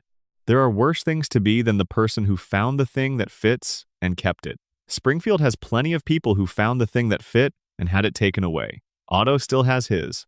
The bus runs. The music plays. Section 35. Sideshow Mel, the understudy who stayed. Sideshow Mel took over as Krusty's sidekick after Sideshow Bob's arrest. He wears a bone through his hair. He speaks in a theatrical baritone that suggests formal training in a context other than children's television. He carries a slide whistle. He is a presence on the Krusty show that is always slightly more dignified than the context demands and slightly more aware of the absurdity of his situation than is probably comfortable. The bone is the detail. The show never explains the bone. It is there, through hair that the show otherwise treats as normal brown hair, and it serves no narrative function within any episode, and Mel wears it with the complete composure of someone who has decided that the bone is who he is and is not going to discuss it further. Mel has a life outside the Krusty show that the show has hinted at without exploring. He has a wife. He has what appears to be a social existence that involves people who take him seriously as a person rather than as a comedic accessory. He has opinions about theater that he occasionally delivers to audiences that are not equipped to receive them. He has the specific bearing of a person who trained for something other than what he is doing, and who has made peace with the gap in a way that Bob never could. This is the most interesting thing about Mel in contrast to Bob. Both of them are educated men with theatrical gifts operating within the degrading framework of a children's comedy show. Bob responded to this with rage and criminal scheming and a 36-year war against a child. Mel responded to it by wearing a bone in his hair and continuing to show up. The acceptance is either wisdom or defeat, and the show has never decided which is probably the most honest thing it could have done with the question. Section 36. Barney Gumble. The man who almost made it out? Barney Gumble was going to be something. The show has confirmed this in multiple episodes that explore his backstory.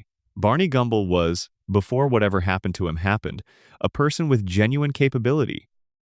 There are references across the seasons to talents and ambitions that Barney carried in his youth, and that did not survive contact with the specific combination of Homer's companionship and Springfield's ambient despair. Barney was a competitive bowler of unusual skill before the drinking made the precision impossible to maintain. He has demonstrated, in moments scattered across the show, a genuine sensitivity and a perceptiveness and an emotional intelligence that the beer gut and the belching and the presence at Moe's every night tend to obscure. He made a film once, in a show within a show context, that was genuinely accomplished, genuinely moving, that demonstrated a real artistic sensibility, and then the scene shifted, and Barney went back to the bar stool, and the film went unproduced, and the artistic sensibility went with it. He got sober once. Season 11, a multi-episode arc, Barney got sober and the show examined, with more care than it usually brings to Barney, what was underneath the drinking. What was underneath was a person, not a complicated revelation, just a person, someone who had been present the whole time and who emerged with some confusion and some disorientation, but also with a quality of attention, a clarity of engagement with the world around him that made the other characters respond to him differently. Sober Barney was lighter, more present. The specific weight that the drinking had been carrying, whatever it was carrying, was less visible in his posture. And then the sobriety ended. The show did not make a dramatic event of this. Barney returned to drinking the way Springfield returns to baseline after a disaster, through a reset that the show presents as inevitable rather than tragic. He went back to Moe's. The stool was waiting. The question the show never answered is what the drinking has been covering.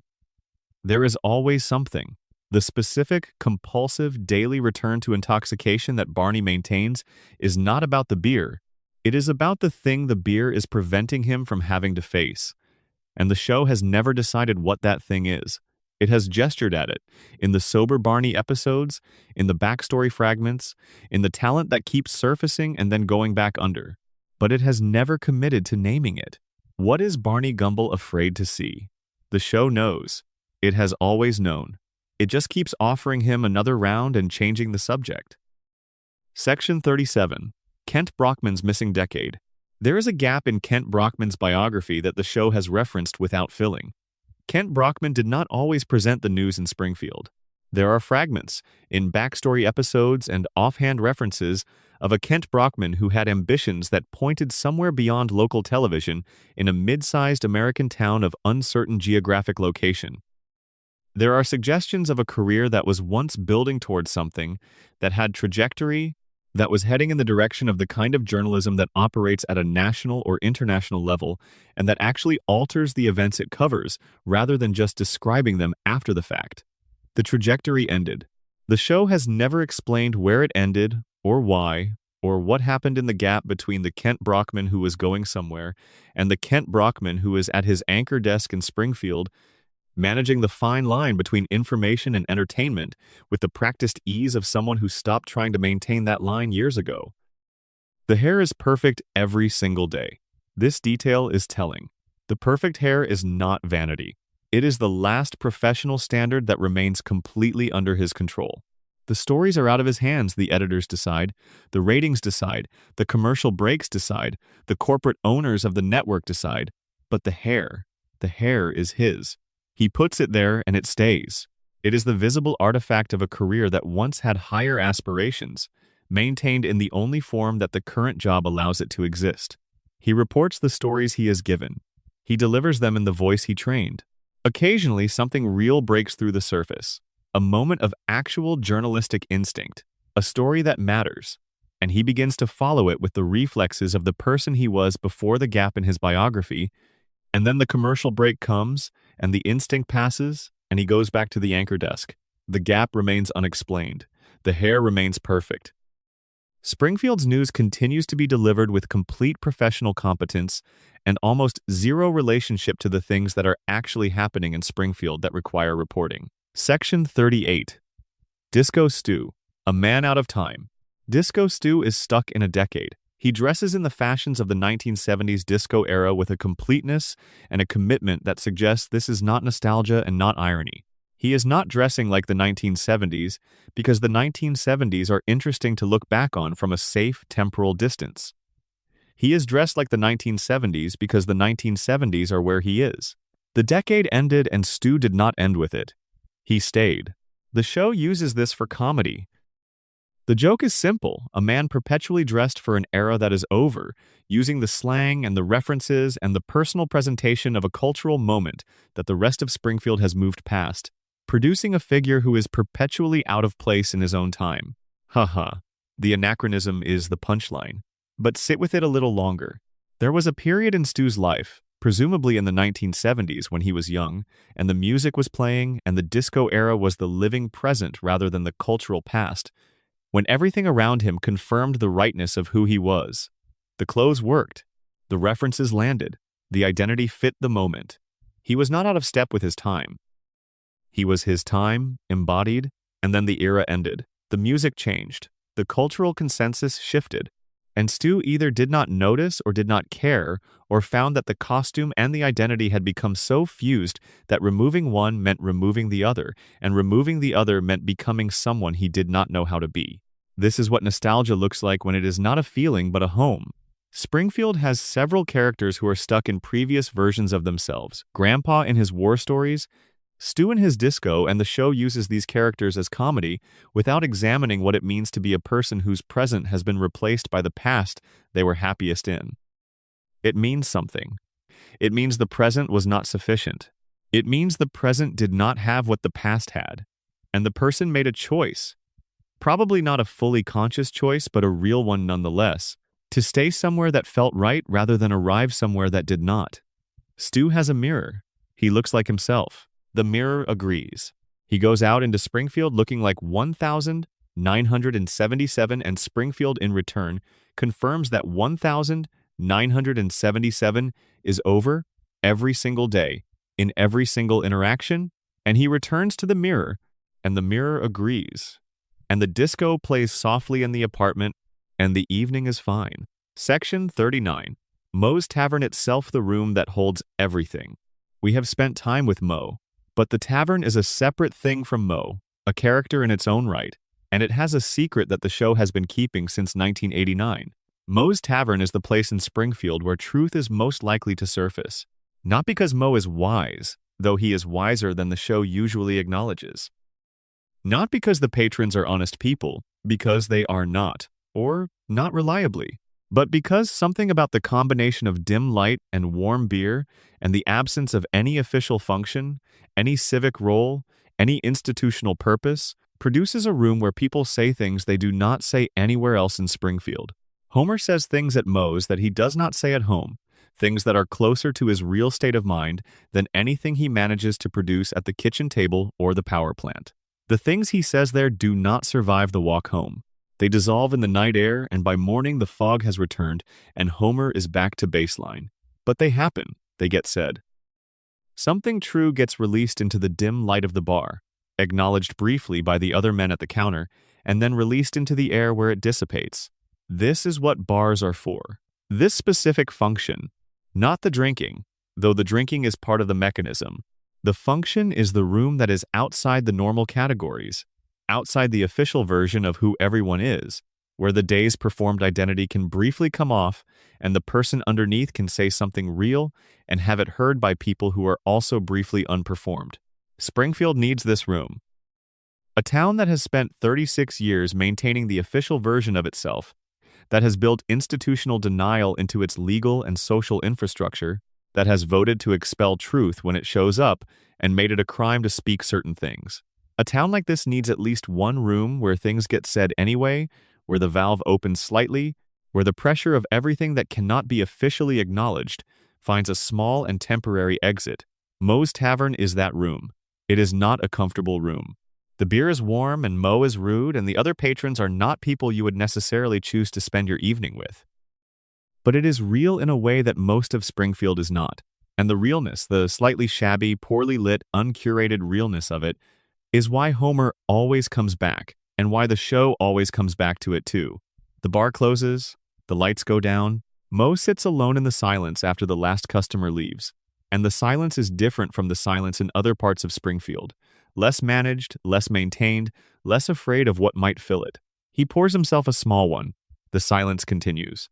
Tomorrow the bar opens again, and the men return, and something true surfaces briefly in the warm light before it dissolves again, and the cycle runs, and the town keeps its official version of itself intact, and the tavern keeps doing what the tavern does, quietly, at the corner where the street curves away from Evergreen Terrace and heads somewhere less presentable. Section 40. Springfield Elementary, the institution that reflects the town. Springfield Elementary School is a low building with a flag and a metal detector, and a principal who is not who he says he is, and a teacher whose sardonic exhaustion is the honest response to the conditions under which she works, and a student population that includes children being neurologically affected by the environment they live in, and a curriculum that is preparing them for a world that does not exist. The school is the town in miniature. Every dysfunction that operates at the civic level has its mirror in the building. The corruption that keeps Quimby in office has its mirror in the school board that keeps the building underfunded and the teachers under-resourced. The institutional denial that allows the plant to continue operating has its mirror in the school's treatment of Bart, in the consistent refusal to name what is actually happening with a child who is struggling and to respond to it with something other than discipline. The power structure that keeps Burns at the top and Homer at the bottom has its mirror in the social hierarchy of the fourth grade classroom, where the kids who have power have it for reasons unrelated to merit, and the kids who have capability have it suppressed by the same mechanisms that suppress capability in the adult world. The children in Springfield Elementary are being educated into the town they already live in. They are being trained, whether the curriculum intends this or not, for the specific shape of Springfield's adult reality. Bart is being trained for Sector 7G. Lisa is being trained for the experience of being right and ignored. Martin is being trained for the experience of being smart and vulnerable. Nelson is being trained for the experience of providing the street-level activity that makes the official structure seem functional. The show has never said this directly. It shows it every time it stages a scene at the school. Every tracking shot down the hallway, every classroom scene, every cafeteria confrontation, the school is doing exactly what schools do, which is reproduce the society that built them. Springfield Elementary is reproducing Springfield. The children inside it are becoming the next generation of Homer and Marge and Bart and Lisa and Nelson, the next round of the same patterns, the next iteration of the same loop. This is not a conspiracy. It does not require Burns to have designed the curriculum or Wiggum to have influenced the syllabus. It is simply how institutions work. They reproduce the conditions that created them because the people who run them are products of those conditions and have no reference point outside them. Springfield Elementary cannot produce children equipped to challenge Springfield's power structure because the people who run it cannot imagine what that would look like. They are Springfield. They are the loop. They are teaching the next generation how to run the loop because the loop is all they know. Lisa can see this. Lisa has been able to see this since approximately the second episode. It is part of what makes her so isolated. She is inside an institution that is producing the world she is trying to change, and the institution is powered by the people she is trying to change. And the people are the product of the world, and the world is the loop. She can name every part of the structure, and she can hold it up so everyone can see it, and she can be right about all of it, and the loop continues. She picks up the saxophone. The notes go out the bedroom window. Springfield sleeps. The school will open tomorrow. The children will arrive. The pattern will run another iteration. And somewhere in the back row, a child who is not being served by this will do something remarkable and unobserved and put it away before anyone notices. The flag goes up. The bell rings. Springfield Elementary is open. Section 41. The Simpsons house, the building that should not hold. 742 Evergreen Terrace. The house is yellow. It has been yellow since the first episode, and it will be yellow through whatever the show eventually becomes. It has a living room with a couch that faces a television and the specific worn-in quality of furniture that has absorbed the presence of the same people for a very long time. It has a kitchen where Marge stands at the counter and Homer sits at the table, and the meals appear and the family assembles and disperses and assembles again. It has bedrooms for each of the children, each staged with the specific personal artifacts that the show has given each character to mark their interior life. Lisa's saxophone, Bart's skateboard posters, Maggie's mobile. The house should not hold. By any structural assessment of the forces being applied to it, the house should have collapsed long ago. The disasters that have occurred inside and around 742 Evergreen Terrace, the explosions and the floods and the fires and the structural compromises and the various episodes in which large vehicles have made contact with the building would have reduced an ordinary house to rubble many times over. The house holds. This is not just cartoon physics, though it is also cartoon physics. The house holding is the show's commitment to its premise. The premise is the family. The family requires the house. The house requires the family. They are defined by each other, the specific people and the specific building, and neither can exist in the form the show requires without the other. The house holds because the family holds, because the show holds, because the audience holds, because we keep watching, because we keep coming back. There is a version of looking at 742 Evergreen Terrace that makes it the most important building in American television history. Not because of what it contains, but because of what it represents. It is the house of the American family. It is the physical form of the domestic dream, the owned home, the stable address, the place where the children grow up even when they do not age, the place Marge has built with 36 years of labor and management and held shape, the place Homer returns to every evening from the plant, because returning is the promise he keeps even when he keeps nothing else. It is not a beautiful house. It is ordinary in the specific way that makes it universal. The kitchen is recognizable. The couch is recognizable. The clutter of a family's accumulated living is recognizable. The show built the most ordinary house it could imagine and put it on Evergreen Terrace and filled it with extraordinary people having ordinary problems and let the combination do what it has been doing for 36 years. The house holds. The family is inside it. The television is on. The loop runs. Section 42. What the show knows about America and will not say. The Simpsons is the longest-running scripted primetime television series in American history. This fact is mentioned regularly as a measure of achievement, as a record, as evidence of something extraordinary about the show's quality, or its cultural resonance, or its ability to adapt over 36 years. All of those explanations are true in their way, but there is another explanation that the show itself has been too modest to state explicitly, and it is this. The Simpsons has been running for 36 years because it is describing something true about America that Americans need described to them regularly, in a form that is digestible and comfortable enough that the description does not produce defensive shutdown, and that description is as relevant in 2025 as it was in 1989, because what it is describing has not changed. The description is approximately this.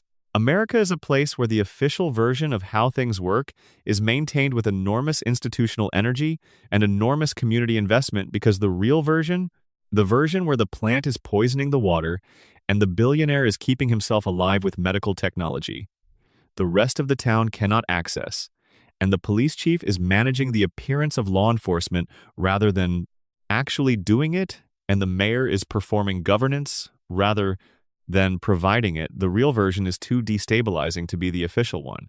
So the official version runs, and the real version runs underneath it, visible to anyone paying attention, invisible to everyone invested in the official version being true. Homer represents the people the official version was built for. He is its ideal consumer. He is credulous enough to accept it, damaged enough not to examine it too closely, loyal enough to keep showing up for work every day at the plant that is poisoning him, grateful enough for the scraps the system provides that he does not spend much time calculating what the system is taking in return. Lisa represents the people the official version cannot contain. She is too clear-eyed. She sees too much. She says too much of what she sees. And the system has a response for people like Lisa, a response that is not violent but is comprehensive and consistent. It makes sure she is never in the room where things are decided, never in possession of the authority to make what she sees matter, never connected to the institutional power that would give her clarity, the leverage it needs to produce change. It keeps her brilliant and isolated and 8 years old, playing saxophone into the night. And Springfield keeps running. The plant keeps running. Burns keeps living. Homer keeps going to work. Lisa keeps talking. Bart keeps skating. Marge keeps holding her shape. The loop runs. This is not a pessimistic portrait. The show is not pessimistic at its core. It keeps showing you the family. It keeps showing you Homer and Marge on the couch, the kids coming home, the dinner at the table, the small moments of connection that exist inside the loop and that are real even though the loop is broken. It keeps showing you that the people inside the system are worth seeing, worth knowing, worth spending 36 years with, even though the system has done what systems do. That is the show's actual argument, the one that lives underneath the satire and the comedy and the theories and the mysteries. The people are real. The love is real. The family is real. The system is also real, and the system is wrong, and the system should be different. And it has not been different for 36 years, and might not be different for 36 more. But the people inside it, the specific yellow people with 4 fingers and bulging eyes and inexplicable hair, the people in the contaminated town, in the town that cannot be found on any map, the people who forget everything and reset and come back and sit down to dinner together again, those people are worth the time you have spent with them. That is Springfield. That is the whole thing. Really. That is what 36 years of television adds up to. If you watch it with the lights down and the sound low, and you let it do what it is trying to do, which is not just make you laugh but make you stay, keep you there on the couch, give you the specific feeling of a world that will be there when you come back to it, give you the family that does not age, and the house that does not fall, and the loop that does not end, give you something to come home to that has always been there and will always be there and knows you by the sound of your footsteps coming up the driveway. Homer is inside, the television is on, the couch is available. Come in. Sit down. You have been in Springfield for a long time tonight. Section 43, The Last Secret, Why You Keep Coming Back. The last secret is not about any character. It is about you. You have spent this time in Springfield. You have moved through the characters and the secrets and the buried threads, through the darkness and the heartbreak and the occasional genuine beauty of what the show has built over 36 years without ever quite meaning to build it. You have listened to all of it, probably in the dark, probably with the kind of drifting attention that comes after the day is over and the body is settling and the mind is looking for somewhere to rest. Why Springfield? Not why The Simpsons specifically, though that question has its own answer. Why this kind of content? Why is it possible to spend hours in a fictional town built for a cartoon, tracing the secrets of characters who do not exist, following threads through decades of a show that was made, on some level, to sell advertising, and find that the time spent feels like something more than distraction? The answer is the same answer it always is when fiction does what it is supposed to do. You find something of yourself in the loop. You find Homer's specific combination of damage and love and the daily determination to come home. You find Marge's held shape, the way she has built the life she chose around everything the life has thrown at it. You find Bart's armor and the child underneath it who studied for the test and cried when he passed by 1 point. You find Lisa's loneliness and her saxophone and the notes that go nowhere and the playing anyway.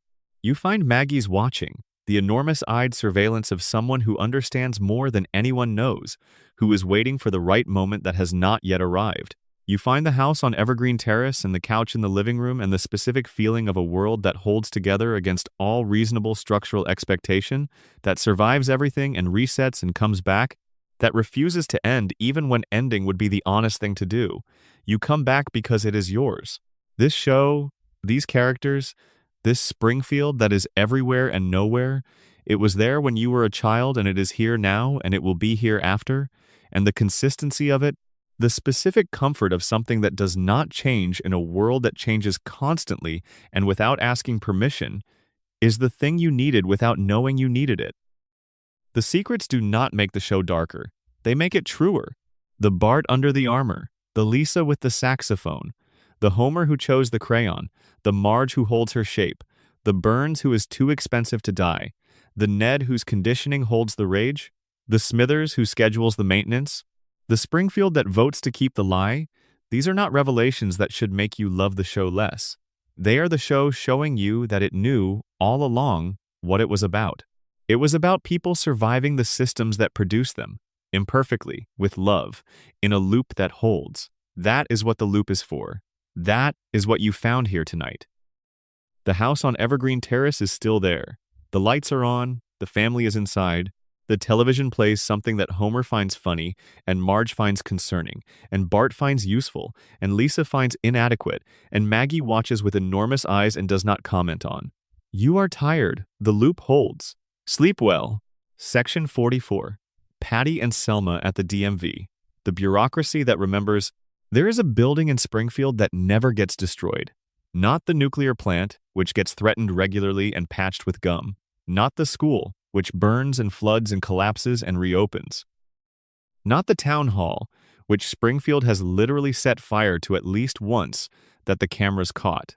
The DMV, the Department of Motor Vehicles on whatever unnamed street it occupies, staffed by 2 women who have been there for as long as anyone can remember, who will be there when everyone else has moved on, who tend the specific fire of institutional bureaucracy with the care and dedication of people who have made their peace with being the part of civilization that nobody celebrates. Patty and Selma Bouvier have processed Springfield's paperwork for 36 years.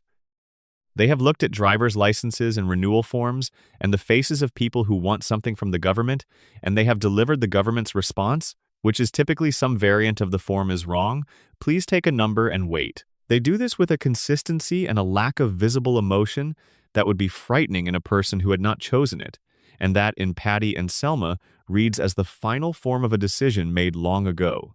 The job will be the job, and the job will be done, and the people who want things from the job will wait their turn. What this covers, and what the show rarely examines, is the specific dignity of showing up every day, to the same building, in the same chairs, to do the same work. There is a form of dignity and consistency that the show tends to frame as stagnation, that the American cultural preference for reinvention and transformation tends to dismiss as settling. Patty and Selma have not reinvented themselves. They have not transformed their DMV careers into launching pads for something more interesting or more socially legible as success. They showed up. They are still showing up. The work gets done. The secret they keep is not about the DMV. It is about Marge. They watch their sister across every holiday dinner and family gathering and crisis phone call, and they see what they chose not to choose when they look at her. They chose the apartment together. They chose the job that asks nothing personal, that keeps the self at a comfortable distance from the work. They chose each other over the domestic structure Marge chose, and they are aware of what they have and what they do not have in the way that people are aware when they have spent their lives in proximity to the alternative. They love Marge. They are hard on Homer because he is the reason Marge is not available in the way she might have been available if the choice had gone differently. The hardness is not cruelty. It is the specific sharpness of people who see clearly and have decided that seeing clearly is the only form of respect worth offering. The DMV opens. The number machine dispenses its tickets. Patty lights a cigarette. Selma does the same. The first customer of the day takes a number and sits down and waits. And the wait is exactly as long as it has always been, which is longer than anyone wants, but shorter than the wait for most of the things Springfield actually needs. Section 45. The Springfield Retirement Castle where the loop ends for some. The Springfield Retirement Castle is where the town puts people who have been in the loop long enough that the loop has started to let them go. Abe Simpson lives there. He has lived there for most of the show's run, in the specific way that people live in institutions, which is to say with the adaptations that institutions require, and the loss of the adaptations that life outside institutions required. He has a chair. He has his stories. He has the specific community of other people who have been deposited in this place by families that love them and cannot manage them and needed somewhere for them to be. The retirement castle is the show's most honest staging of what happens at the end of the loop. The characters who live there are not going to grow. They are not going to have arcs that resolve into something new. They are going to sit in their chairs and tell their stories and wait for the visits that come irregularly and receive the institutional care that is provided and continue to exist in the specific mode of existence that the castle enables, which is survival without much, that makes survival feel like anything other than its own continuation. This sounds bleak. It is not entirely bleak, and the show knows this. The castle is also where Abe has found the thing that old people sometimes find in institutions, which is the company of people who understand what it means to be at this specific point in the loop. The other residents have lived what Abe has lived, in their particular versions. They have the same stories, the same amnesia, the same accumulated weight of things that were important and are now only important to them because everyone who shared them is gone. They have each other for the keeping of the memories that the larger world has moved on from. Abe's stories are not just garbled. They are the evidence of a life that the current world does not have the context to receive. He knows things about a Springfield that does not exist anymore, about people who are gone, about events that have been officially forgotten. He tries to tell them, and the form that comes out is unreliable, and the audience at the castle is limited, and the audience at home finds it funny, and the stories keep coming anyway because the alternative is silence, and silence in the retirement castle is the thing nobody wants. The loop ends here for some of them, quietly, in a chair, in the middle of a story that did not quite reach its conclusion. The rest of Springfield keeps running. The plant stays open. The family has dinner. The couch holds its shape. And at the retirement castle, the lights dim a little earlier than they do in the rest of Springfield, and the chairs remember the weight of the people who occupied them, and the stories continue in the air for a while after the voice that told them has stopped. Section 46. Springfield's unnamed residents. The crowd the loop needs. Springfield is a crowd. Beyond the named characters, beyond the recurring faces, beyond the specific people whose secrets we have spent this time exploring, there is a population. Hundreds of faces that appear in the background of Springfield's scenes, that fill the bleachers at the football game and the pews at the church and the tables at the restaurant and the sidewalks of the town center. They have no names, or names that appear once and are not used again. They have no stories, or stories that are suggested by visual details and never developed. They are the crowd that Springfield requires to exist as a town, rather than as a collection of specific characters floating in a void. The crowd is not incidental. The crowd is doing something. Every time Springfield votes, it is the crowd that votes. Every time Springfield reacts to something, it is the crowd that provides the collective response. Every time a mob forms, or a cheer goes up, or a community decision is made, it is the crowd that makes the community. And the crowd, consistently and reliably, makes the wrong decision. The crowd cheers for Burns. The crowd votes for Quimby. The crowd accepts the reset after every disaster and goes home and forgets. The crowd is the mechanism by which Springfield maintains itself, the human substrate of the loop, the population that cannot be individually blamed for the town's condition, because no individual in it made the decision that produces the condition. The condition is produced by the aggregate, by the crowd, by the sum of individual choices, each of which seems reasonable, and each of which contributes to a collective outcome that is not. This is the hardest thing the show is saying, and it says it without ever saying it, through 36 seasons of crowds making the same choices and Springfield being what Springfield is.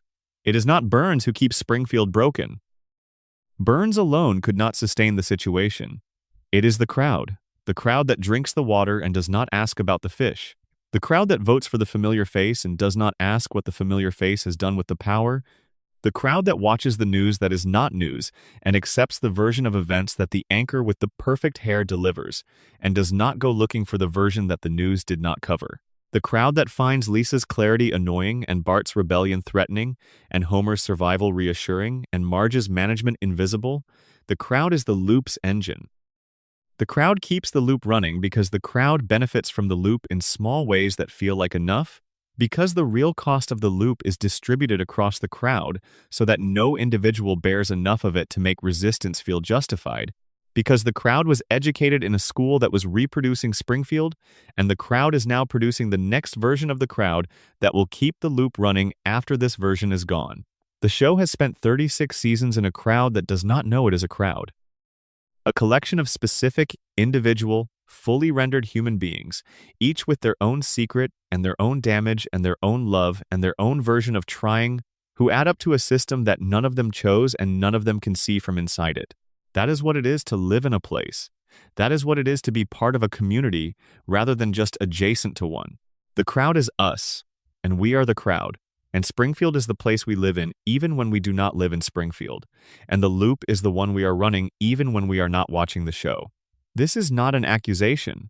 It is the observation the show has been making, from its couch, across 36 years of Sunday nights, with a gentleness and a humor that keeps the observation from becoming unbearable. The crowd goes home. The loop continues. Springfield persists. Section 47, The Treehouse of Horror, where the show tells its real truth. Every year, usually around Halloween, The Simpsons produces an episode called Treehouse of Horror. The format is an anthology of short stories, 3 per episode, each of which operates outside the show's regular continuity in a space where the rules are different. Characters die. Monsters are real. The supernatural operates. Things happen that could not happen in a regular episode and that are forgotten by the next regular episode as if they never occurred. The Treehouse of Horror episodes are where the show says what it cannot say in its normal voice. This is not a coincidence. The anthology horror format is one of the oldest mechanisms available to storytellers who need to say something that their regular genre does not allow, who need a container for the material that the primary container cannot hold. The Simpsons uses Treehouse of Horror the way folklore used fairy tales, the way Carnival used the licensed inversion of the social order. It creates a sanctioned space for the unsanctioned, a place where the normally managed can be unmanaged, where the truth that has to be comedy in the daylight can be horror at night without permanently destabilizing the frame. Look at the Treehouse of Horror stories that have stayed in cultural memory longest. They are not the ones that are funniest. They are the ones that are most honestly about something real. The segment about the TV programming that creates docile consumers. The segment about a job that consumes the worker who feeds it. The segment about a family trapped by forces they cannot see or control, repeating the same patterns in different costumes, arriving at the same ending regardless of which path they take to get there. These are not parodies of horror films. They are parodies of Springfield. The horror format removes the comedy cushion. In a regular episode, the observation that Homer is trapped in a job that is consuming him while his employer watches with cold satisfaction is funny because the comedy framing metabolizes the discomfort into laughter. In a Treehouse of Horror segment, the comedy cushion is reduced or removed, and the observation lands differently. It lands like horror. It lands like what it actually is, which is a description of a real condition that is not itself funny, that has been made funny by the comedy format of the regular show in the same way that the town has made its own condition bearable by making it official, by voting to keep the lie. The Treehouse of Horror episodes are where the lie does not get the vote, where the real version of Springfield appears, briefly, in the dark, before the credits roll and the regular episodes resume and everything goes back to being funny again. They are the show's most honest episodes, and the show has been careful to contain them within the specifically licensed unreality of the anthology format, to make sure they do not contaminate the regular episodes to ensure that the truth they tell stays in the horror space where it was permitted to exist. The credits roll, the lights come up. Springfield is funny again. But for 22 minutes once a year, it was something else. Section 48. What 36 years of watching actually does. There is a specific thing that happens when you watch a show for a very long time. Not marathon watching, not binge watching, not the kind of rapid sequential consumption that streaming has made possible.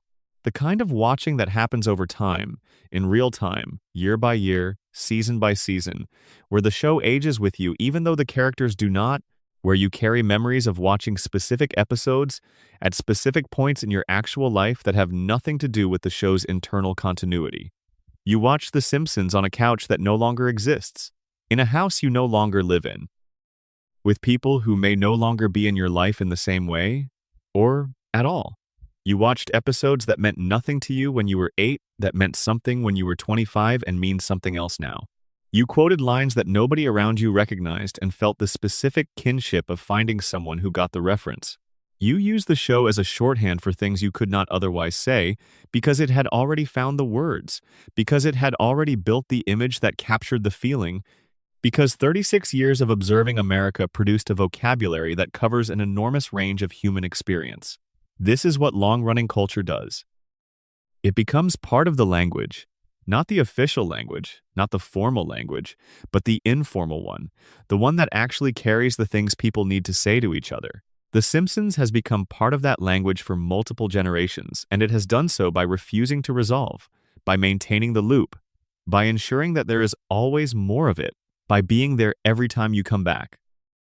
You come back and the house is yellow and the family is on the couch and the theme plays and something releases in you that was not released anywhere else today, and you settle and you watch, and for the duration of the episode you are in Springfield, which is everywhere and nowhere, which is the town you grew up in even if you did not grow up in Springfield, which holds your specific combination of recognition and strangeness in a way that nothing else quite does. The secrets are part of this. The secrets are the show's way of being generous with the people who have given it their time. Look, it says. Look at what we built underneath the comedy. Look at how much we knew about what we were making. Look at Bart, who is not stupid, and Lisa, who is not just smart, and Homer, who is made this way, and Marge, who holds it all, and Maggie, who is watching everything. Look at the town we built and the people inside it and the loop they are running, and recognize in it the loop you are running, because you are. And because recognizing it is the beginning of something, not necessarily something large or dramatic or conclusive, but something. A moment of seeing clearly, a moment of knowing what you are looking at. The show gives you that. Wrapped in a cartoon, padded with comedy, delivered across 36 seasons at a pace that matches a human life, present at the moments when you needed it, and still present when you come back to it now. That is the last secret. The show was always this generous. You just needed enough time to see it. Final section. Springfield is still there. The episode ends. The credits roll over a couch gag that has already been forgotten, already filed with the 800 other couch gags in the specific part of your memory that holds things seen and not consciously cataloged. The theme music plays and then fades. The screen goes to the next thing, or the screen goes dark, or you close the laptop, or the television turns itself off after detecting that you have not moved in a while, and Springfield is still there. That is the thing about Springfield that no theory fully accounts for. The radiation theory tells you why the people are yellow. The coma theory tells you why they do not age. The collective denial theory tells you why they forget. The Burns immortality theory tells you how one man has kept the whole system running for over a century. The prediction theory tells you why the show keeps feeling like it knew what was coming. All of these theories explain parts of Springfield, illuminate corners, give you language for things you felt but could not name. None of them explain why Springfield persists, why it is still there after 36 years, why it is there when you close the laptop, why it stays in a part of your mind that you did not specifically allocate to it, occupying space that it has just quietly claimed over decades of recurring presence, becoming part of your interior landscape the way real places become part of it. The way the town you grew up in is still in you even if you have not been back in years. Springfield persists because Springfield is doing something that all durable fiction does, which is giving you a place that is yours without belonging to you, A home that holds something true about human experience without requiring you to have lived any specific version of it. A world that is fully realized enough to be real in the ways that matter, while being unrealistic enough to be safe. You can love The Simpsons in a way that does not require anything from you. You can watch Homer come through the door at the end of the episode and feel something warm and real, and you do not have to explain what you feel or justify it or perform feeling it for anyone else. You just feel it. The warmth of the returning. The specific comfort of the man who always comes home. To the woman who is always there. To the children who are always the same age. In the house that always holds. In the town that always runs the loop. The loop is broken. The loop is beautiful. The loop is ours. We pressed pause in 1989, and we never pressed play. And now it is whatever time it is wherever you are, and you have been in Springfield, and Springfield has been exactly what you needed it to be, and the house on Evergreen Terrace is still there, and the lights are still on, and the family is still inside, and the loop is still running. Homer comes home, Marge is at the door, the kids are where they have always been, Maggie watches, and Springfield breathes its slow, contaminated breath under the shadow of the cooling towers. In the town that is everywhere and nowhere, in the loop that was always going to run as long as there was someone to watch it. You watched, Springfield thanks you, in its way. Section 49. The couch gag 36 years of the same joke. That is never the same joke. Every episode of The Simpsons begins the same way. The theme plays. The clouds part over Springfield. The title appears. The family rushes home from their various locations across the town, converging on the living room, and they land on the couch in some configuration. Sometimes the couch is there, sometimes the couch is not.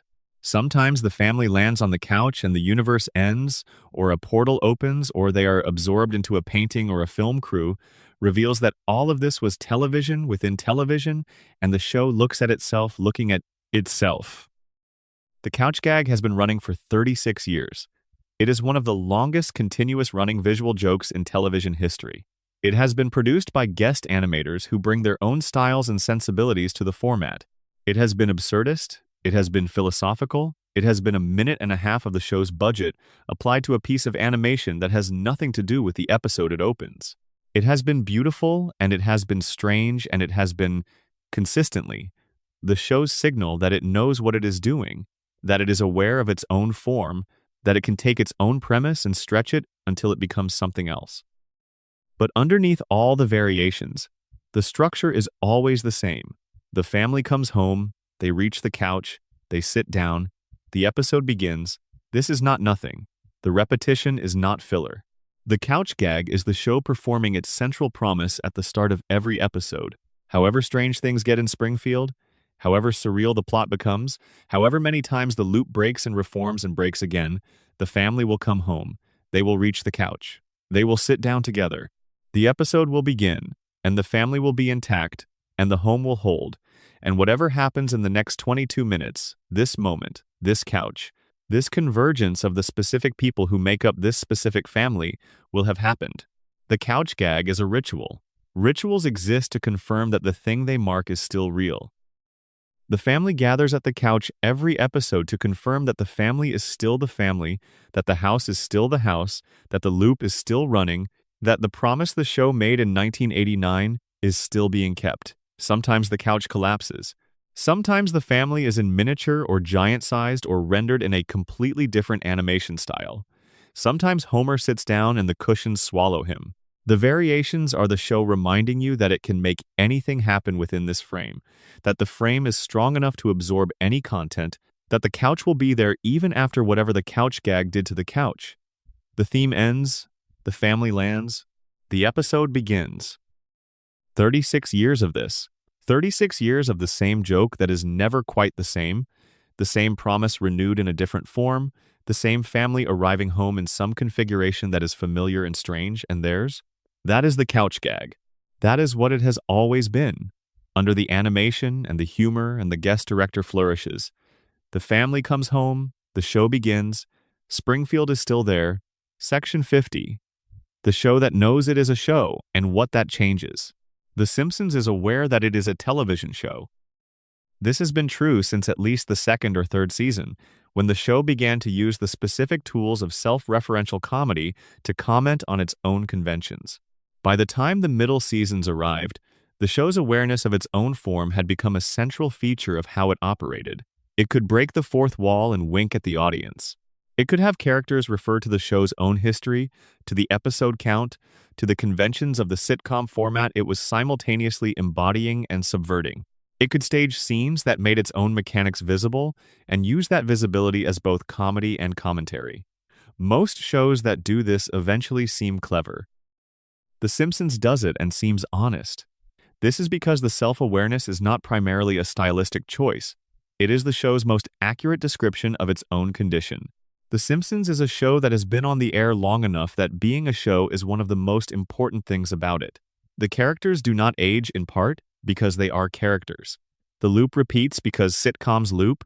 The town resets because episodic television requires resets. The self-awareness is the show acknowledging these facts rather than pretending they are not facts. When the show makes a joke about its own length, about the number of seasons, about the fact that it has been running since 1989, it is doing something more honest than irony. It is acknowledging that the show is a thing in the world, a real object with a real history that exists in relationship with its audience across real time. The characters have been in our lives for 36 years in the way that real things are in our lives for 36 years, not through any illusion that they are real people, but because the time we have spent with them is real time, and the feelings that time produced are real feelings, and the connection between the audience and the show is a real connection, even though one side of it is animated. When Bart says something that references the show's own longevity, or when Homer acknowledges that this particular joke has been made before, the acknowledgement is the show saying, "We know. We know how long we have been doing this. We know that you have been watching. We know that 36 years is an extraordinary amount of time to maintain this specific relationship between a fictional family and an audience, and we have not figured out how to end it, and neither have you. And so we continue, the show and the audience, in the specific form of ongoing commitment that is neither the beginning of something nor the end of something, but the middle, permanently the middle, the part that keeps running as long as both sides want it to run. This is the show's most honest self-description. It does not end because the ending would require both sides to agree to it, and neither side has agreed. The audience keeps watching. The show keeps running. The middle continues. The couch, the family, the theme. The episode begins. Somewhere in Springfield, in the town that is everywhere and nowhere, the loop runs one more time. Homer comes through the door. Marge is at the counter. Bart slides down the banister. Lisa plays a note on the saxophone in her room. Maggie sits in her high chair and watches all of it with enormous dark eyes that see everything and say nothing. The evening begins. The family is home. The loop holds.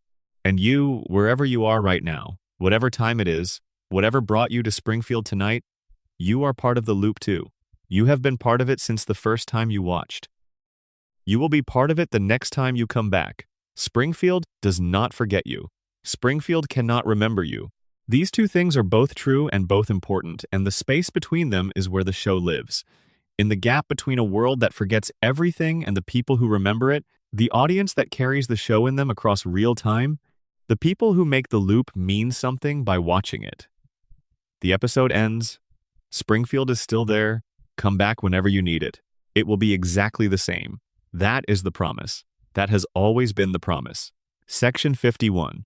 Everything the show never said out loud.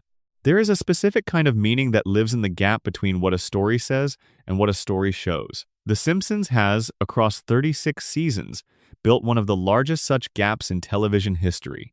What it says is, this is a comedy about a dysfunctional family in a fictional American town. What it shows is everything we have covered tonight. The radiation and the coma and the buried grief, and the engineered damage, and the collective denial, and the specific, patient, accumulated portrait of a country that knows what it is doing to its people and continues doing it because stopping would require dismantling something too large and too profitable to dismantle.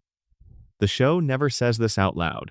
It has never needed to say it out loud because it has been showing it out loud for 36 years in the specific visual language of a cartoon that has learned every trick available to a long-running animated series for conveying truth through the costume of comedy. Homer's hands around Bart's throat. The radiation symbol on every surface of the plant. The three-eyed fish swimming calmly in the river. The sky above Springfield in any given establishing shot, the specific yellow-gray of a sky that has had something added to it, something industrial and chronic, something that has been in the air for so long that the characters have stopped seeing it as unusual. These are not accidents of design. These are choices, made 36 years ago and maintained with complete consistency ever since, that accumulate into an argument.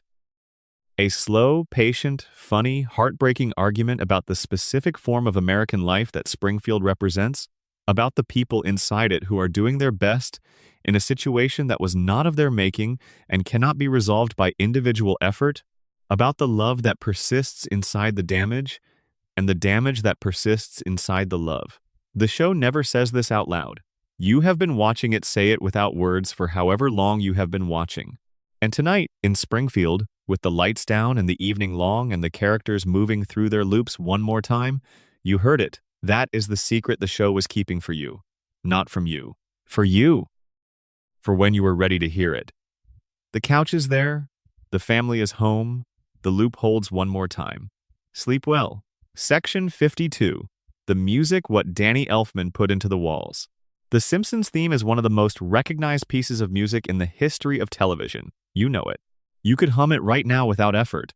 The specific ascending run of the opening notes, the woodwind figure that carries the melody, the way it swells and drops and swells again as the family rushes through the establishing shots of Springfield. It is embedded in you at a level beneath conscious recall. It simply lives there, in the part of your memory where things go that you encountered so early and so repeatedly that they became part of the furniture of the mind. Danny Elfman composed it in 2 days. The story has been told in enough interviews that it has become part of the show's mythology. The speed of it, the way the theme arrived almost complete rather than being constructed piece by piece. Elfman sat down with the brief, and something came through. The something was exactly right.